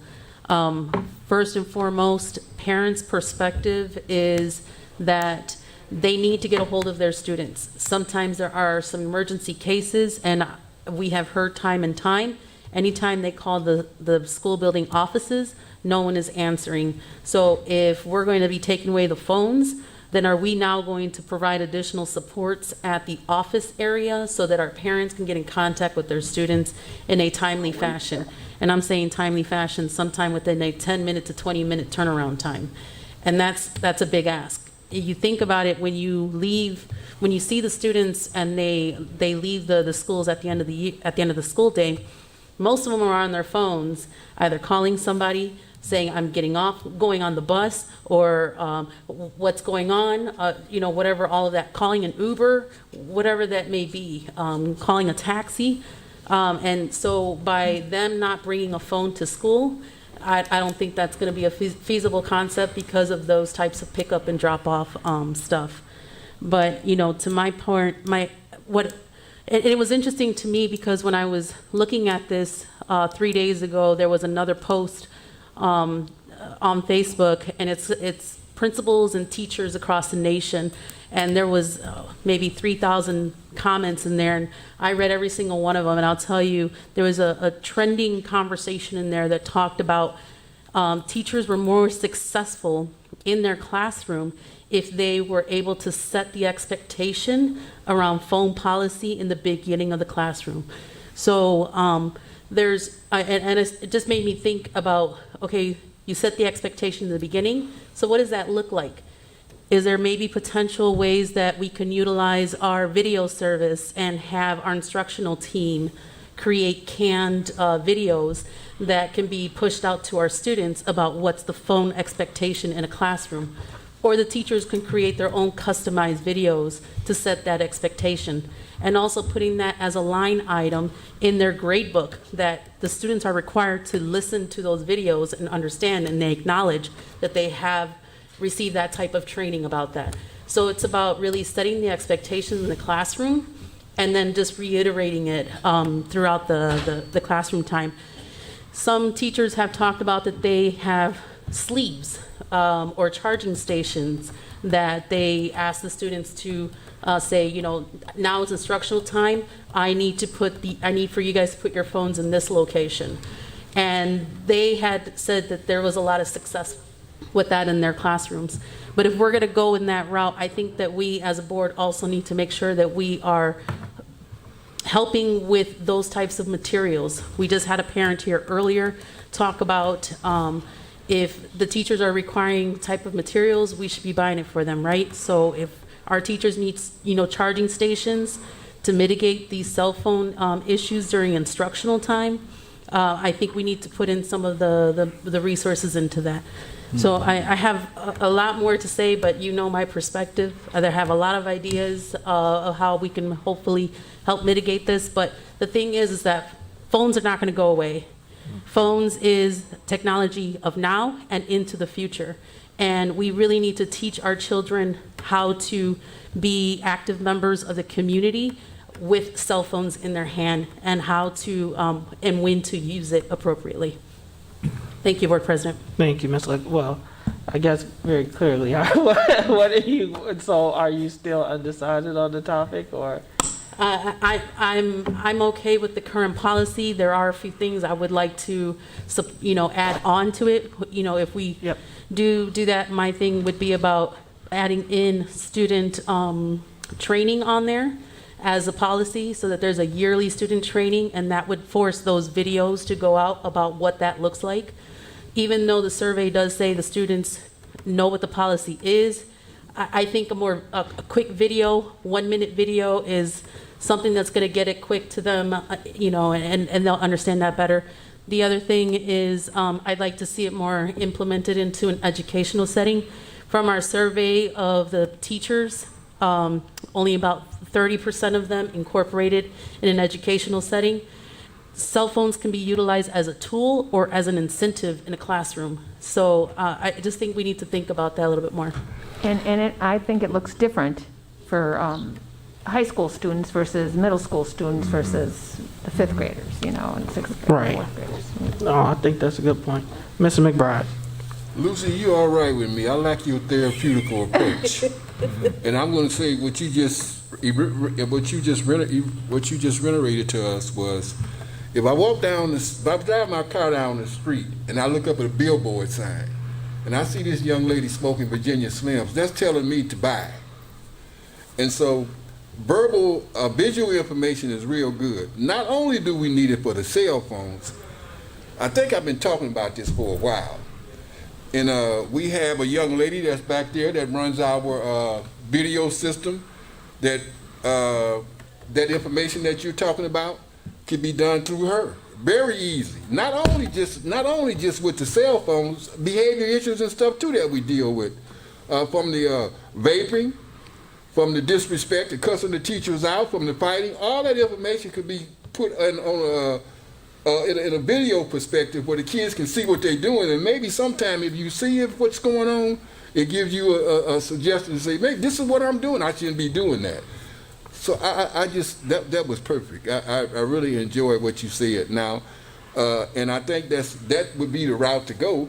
Just as far as abandoned phones, that's just not going to happen. But I think what we need to do is look at our policies a little bit more, and our policies should say, well, if you ask me for your phone and I tell you I'm not going to give it to you, there should be a policy to say, well, we're going to take that cell phone. And the parents should automatically understand that if a teacher asks, or a teacher or a staff member asks a student for a phone because of the fact they were doing something wrong with it, and it be taken. And it should be not only is it taken, it should say, well, now we can ban it. But I don't think we have that kind of policy in place. I think what we have now, like we got so many other policies in place, it's a tap on the shoulder and that's it. Yeah. And I think that we need to do a little bit more better. To your point, I mean, there was a discussion around that, and the policy needed to be very clear about if you're not, if you're not using your cell phone properly, right, the tier system of punishment, or and some people have gone straight to like insubordination. And we don't have that outlined very well in our policy, and and you're right about that. And you shouldn't be having your phones out while classes are, when periods are changing, looking at your phone. You're not calling no parents walking down the hallway to another class. And again, like I said, and I'm going to say it again, I'm going to try to make sure that you hear, the board hears this. If I ask for the phone and you tell me I ain't giving you nothing, come on now. You did more than two. You did more than one thing. You disrespected me, and you also just denied giving me the telephone. And most of the time, when a staff member asks a kid for a phone, it's because of the fact he was doing something with the phone and didn't have nobody. And therefore, that we need to have that in writing. That we're going to take it, and the parents need to see it too, where the parents will understand that. Thank you, Mr. McBride. Mr. Riddle? Yes, the hour is late. Your question was, Ms. Hannah is asking that we ban cell phones. I like the policy as it stands currently. It could be tweaked, as board members have said, but it does address the issue, and yes, I favor the policy as it is. I do not want to see phones banned. I think it's unenforceable, as some of the board members have said. So that's my point. Ms. Gonzalez? Yeah, I don't want to ban phones, and I think I obviously am younger than some of the folks on here and some of our teachers, so I'm gonna be that person to advocate for the students because phones are some of the first things that people actually like. As a young person, it's some of the first things that you have as property that you could call your own, that you could use in emergencies, that you could contact family and friends with.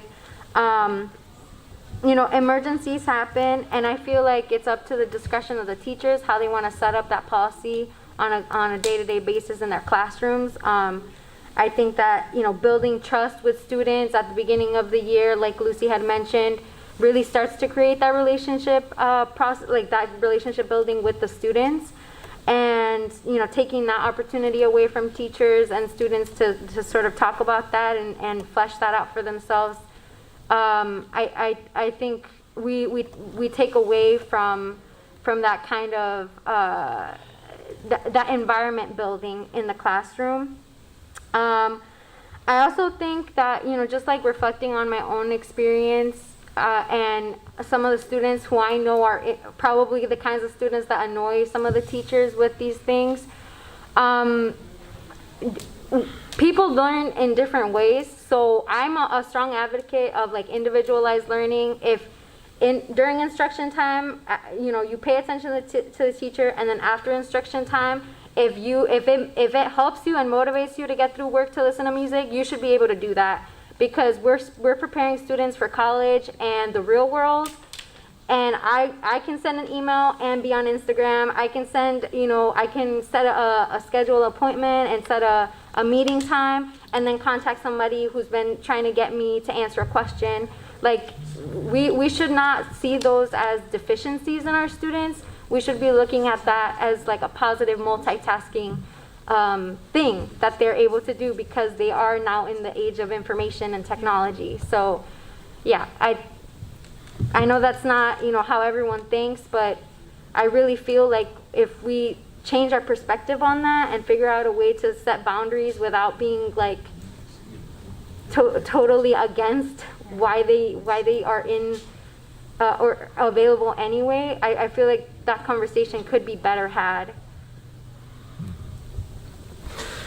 Yeah, my stance is just, it comes down to the same thing that when we had it 3 years ago. There's nothing that's wrong with the policy, in my opinion. It's the implementation. Mm-hmm. So we talked about phones. So first paragraph is portable electronic devices can be in school buildings. However, they shall not be used during the school day except for by authorized in this policy or whenever school staff is attempting to communicate with a student. Mm-hmm. So you can have them there, don't use them during the class unless you're allowed. So that's what the current policy states. Mm-hmm. It also says prohibited use, so what things the cell phones can't be used, and then confiscation and discipline are all lined out in the policy as far as that you can take the phone already. So if you are not doing what you're supposed to do, confiscation, we can take your phone, and then you can lose your privilege. Mm-hmm. So I go back to nothing is wrong with the policy unless there's somebody who has a proposal. I can say that our takeaway as a board is to read the current policy,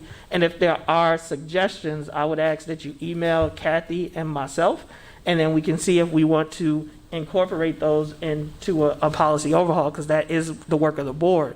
But right now, everything that we talked about, insubordination, loss of privileges, cumulative offenses, so those kids that are habitual offenders, and sexting. that all of those things aren't allowed. it's in the So policy. all of that is already in the current policy. So the issue, Right. in my opinion, is not the policy, it's the implementation. The So, practice. so what I hear, Ms. Hannah, is from the board is that there's not a majority who agree with banning phones outright, but that we are open to reviewing the policy. And so if there are any suggestions, then that is what my takeaway is that the board would read the current policy, make any revisions or suggestions, and send those to myself and Kathy. And we can maybe in 2 weeks, if there are any changes, have a first reading. If I don't receive anything, I will consider this issue dead, and we will continue with the policy as it stands. Okay, Brandon, the policy. Right, that and you can I have- just say one last thing, Mr. President? Go ahead, Ms. Hannah. Everything that you said, read in our policy, the policy is not being adhered to. The policy is being disregarded by our students. They say they know the policy, but it's not being followed. And in terms of putting the responsibility on the teachers, I don't think that the teachers should have to deal with it. We're in the business of educating kids. It's not like we are taking the phones away from the children forever. It's just during the school day, because the students cannot and will not and have not respected the policy up to this point. And so it's that's the thing. You just said everything that they are doing that the policy said that they shouldn't do. So okay, and I said my piece. Thank you, Ms. Hannah. Next up, I don't know if Stuart, I don't know if he Yes, Mr. I don't know Sadi, if do he you have wanted to say anything to add? something. Okay, so I was obviously thinking some things. So thank you. Vocalize. So this is from my perspective, and should I wait? That's Ms. Hannah, you keep going. Okay, so obviously from I my hit perspective, the wrong button. So obviously from my perspective and from what I see from my class periods, even throughout just all over high school in general. So one example I can give is that freshman year, I remember my physics teacher, he made this rule, and this is something that Ms. Oguzamo did mention, that it's, specifically when we do have tests, he made us put our phones in these, they're technically calculator pockets, but we would basically put them in there, and he would watch us put them in there. So obviously, we would honor the honor code in terms of taking the test, so obviously there would be no kind of cheating. That's just one example. And I think that when it comes to phones are definitely essential because obviously it is sad to say, but when it comes to these events that we did have the past few months about hard lockdowns, what do kids do right away, including me? I text my parents. You text your dad, you text your mom about, hey, this is happening, just letting you know I'm safe. So when it comes to that, I think that is very, very important. When it comes to being dropped off or specifically actually being picked up, for me, when I was a freshman, I actually just got in my phone because that's how, it kind of was with my dad. My dad said that I wouldn't get my phone or especially specifically service until I was a freshman in high school. So in that first few weeks, I didn't have service. So I didn't know where my mom was picking me up from. She actually had to tell me, hey, I'm going to be right here. Just come there. And that's what I would have to do. But obviously with traffic, it's crazy. Sometimes things happen. If they're running late, what are you gonna think? Oh, like, where's my mom? Where's my dad? Where are they? You're just waiting around. So that's what I would have to do. So I would text my mom. I would call my mom. Hey, are you here yet? Are you gonna be late? Or she would tell me. So that communication is very, very important. I obviously don't think banning is the right way, and I don't think it will happen. I think that the implementation part is very, very important. I think that teachers, if they have their set of rules implemented in the beginning, like they lay them out, they usually give their syllabus and they have their set of rules, they have their set of things that they want the students to accomplish in the class, etc. So making sure that's implemented in the beginning, depending on the teacher and what they think, I think it's very important. Like, for example, this year, my AP psychology teacher, I remember she said that whenever I give you guys individual work time, you guys can listen to music, you guys can work on your phone. But right at the beginning of class, and she says this every day, even from the start of the year, she says, okay guys, put your phones away. And she has had to repeat it multiple times, 100%. Because sometimes students obviously do go on their phones. It is tempting, I'm not gonna lie. But it's not like we don't listen to it 100%. We listen to her, and then we put our phones away and we pay attention in class. But again, I don't think the banning is going to work. I don't think students will listen. That's one thing. And then just the main part is that the communication. I think phones are definitely essential. And I know Miss Adriana Gonzalez mentioned about listening music, and I think that definitely helps me. That definitely helps a lot of other students when doing individual work. And I think that even in lunchtime or other cases as well, just music or just going on your phone, socializing from a different point of view or different standpoint. So those are my thoughts. Again, the implement part, I think that could be looked at maybe, or I think that's happening right now. It just depends on the teacher. I think that's all that matters, is how the teacher implements it in the beginning, or making sure they emphasize it in the beginning of the school year about their specific own personal policies for their classroom and their teaching. Thank you. Thank you, Mr. Sani. And so again, there's no further information needed. There's not a sufficient support to ban cell phones, and any board members that would like to give feedback on the current policy have 2 weeks to do so. All right, now next up is item 19B, mask option discussion. So I'm going to let Ms. Gonzalez state what it is that she's looking to do. Yeah, so over the course of the last couple weeks, a lot of people, obviously staff, teachers, have reached out, and they are very hesitant, and some of them feel like returning to in-person wasn't the best outright decision, returning from break. And I feel both sides of that conversation, knowing that in-person learning is more effective. It's a way to engage students a little bit better, and not every home is the same kind of safe environment for learning that we would hope every student has. But also knowing that Omicron and all the variants have increased cases. And obviously I want to ask for the moon and the stars and all of these resources to come from different angles toward us. But one thing that I think we could make a decision on is focusing on those, and Ms. Hannah had already mentioned it, the KN95 and N95 masks, which are, studies have shown that they're a little more effective in preventing airborne particles. I would really love for us to commit a certain allocation of money to just dedicate and distribute those masks for all of our classrooms, even if it's just like one box of 50 or however many masks, because they are reusable. If you take care of them, put them in a bag, they can last a while. I initially, and it doesn't have to be tied to a specific amount, but I would love for us to be thinking into the next school year. So I was thinking, okay, 125,000 maybe for every semester.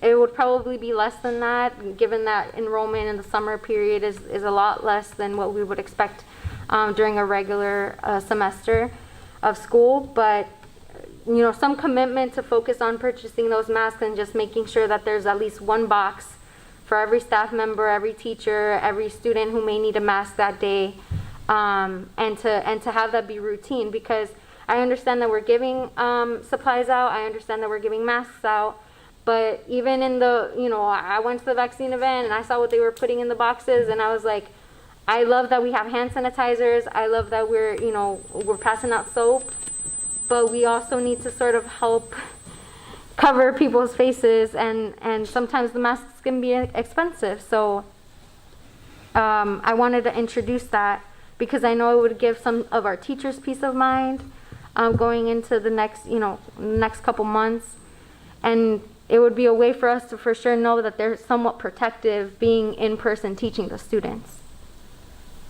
So Ms. Gonzalez is asking that the board ask the administration to research the time and cost associated with purchasing the KN95 masks. I know. And the certified masks. And certified 'cause there's masks. a specific, yes. And Mr. Bolden has already started to look at this, but before we did any thing, we wanted to make sure that this was the concurrence of the board. So, Mr. Riddle? I think it's certainly a good idea. If Mr. Moulton researches this and comes back and lets us know that he can get those masks. One of my concerns is some of the KN95s, I have some that look pretty bad. I don't like wearing them, especially the ones that go around your head. Some of them look kind of pointy, like a penguin. Yeah. It's kind of like what you have. I think some of our students might not want to wear those. A mask is a pretty personal thing, but I'd like to, see the administration. I certainly would support if we can find some at a good price, and they hook on the ears, and we wanted to pass some out, but I don't think it's something that we'd want to keep passing out every week to students. They don't last that long either. The washable ones last a lot longer, so maybe he could research those as well. We have bunches of maybe not the washable, but we have the face mask, and I know. Yeah, those are pretty thin ones. The Waukegan Public Bulldogs one, those are pretty skinny ones. Yeah, go ahead, Deputy Moulton, and then I'm gonna keep going down the line for sake of time. Thank you, Mr. Ewing. Yeah, we have quite a few masks on hand. Right now, yes, we do have the cloth masks. We also have the 3-ply disposable, similar to what the superintendent is wearing right now. And we also have a variety of sizes. A majority is adult, but what we've experienced, particularly at the elementary level, is they have some masks that are suitable for 6 to 12-year-old and then under 6. And that's really what we've been ordering more frequently. The adult mask, we have plenty on inventory. But we will certainly research this with the consensus of the board and approval of the superintendent and come back to the Board of Education with some options.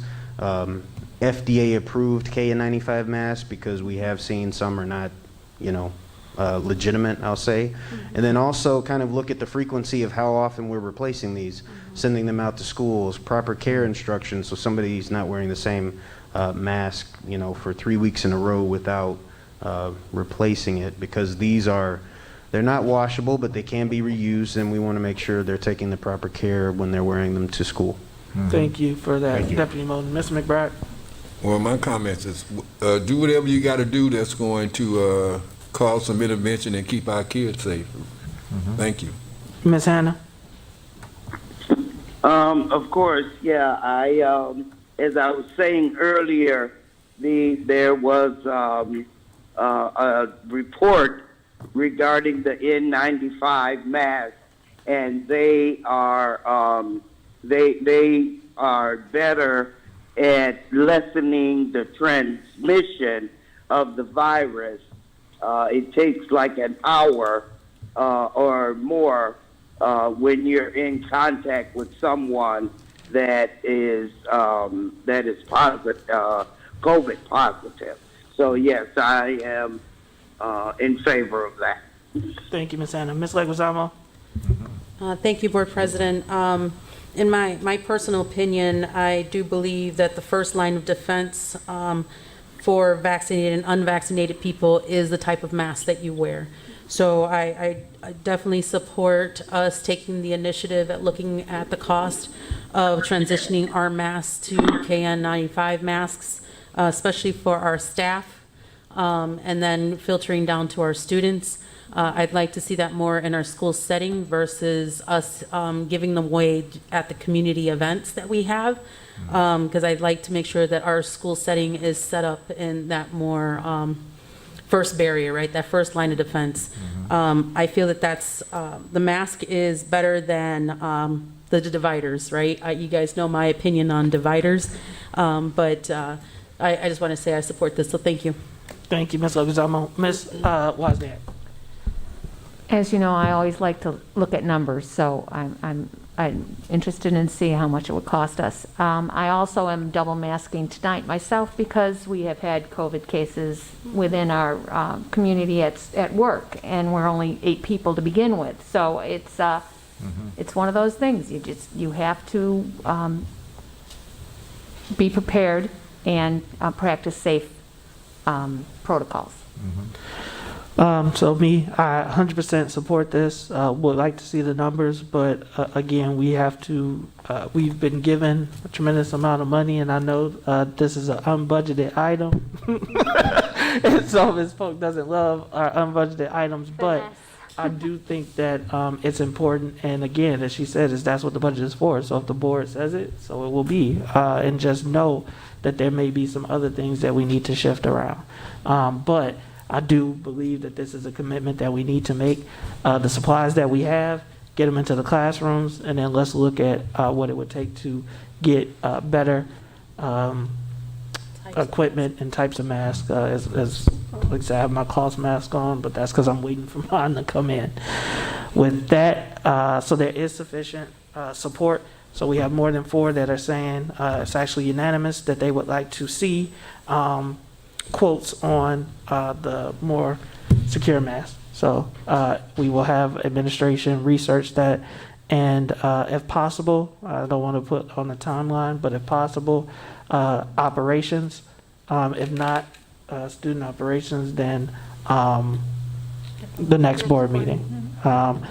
With that, I will say that I will be bypassing board member time. It is 9:36, so I'd like a motion to adjourn.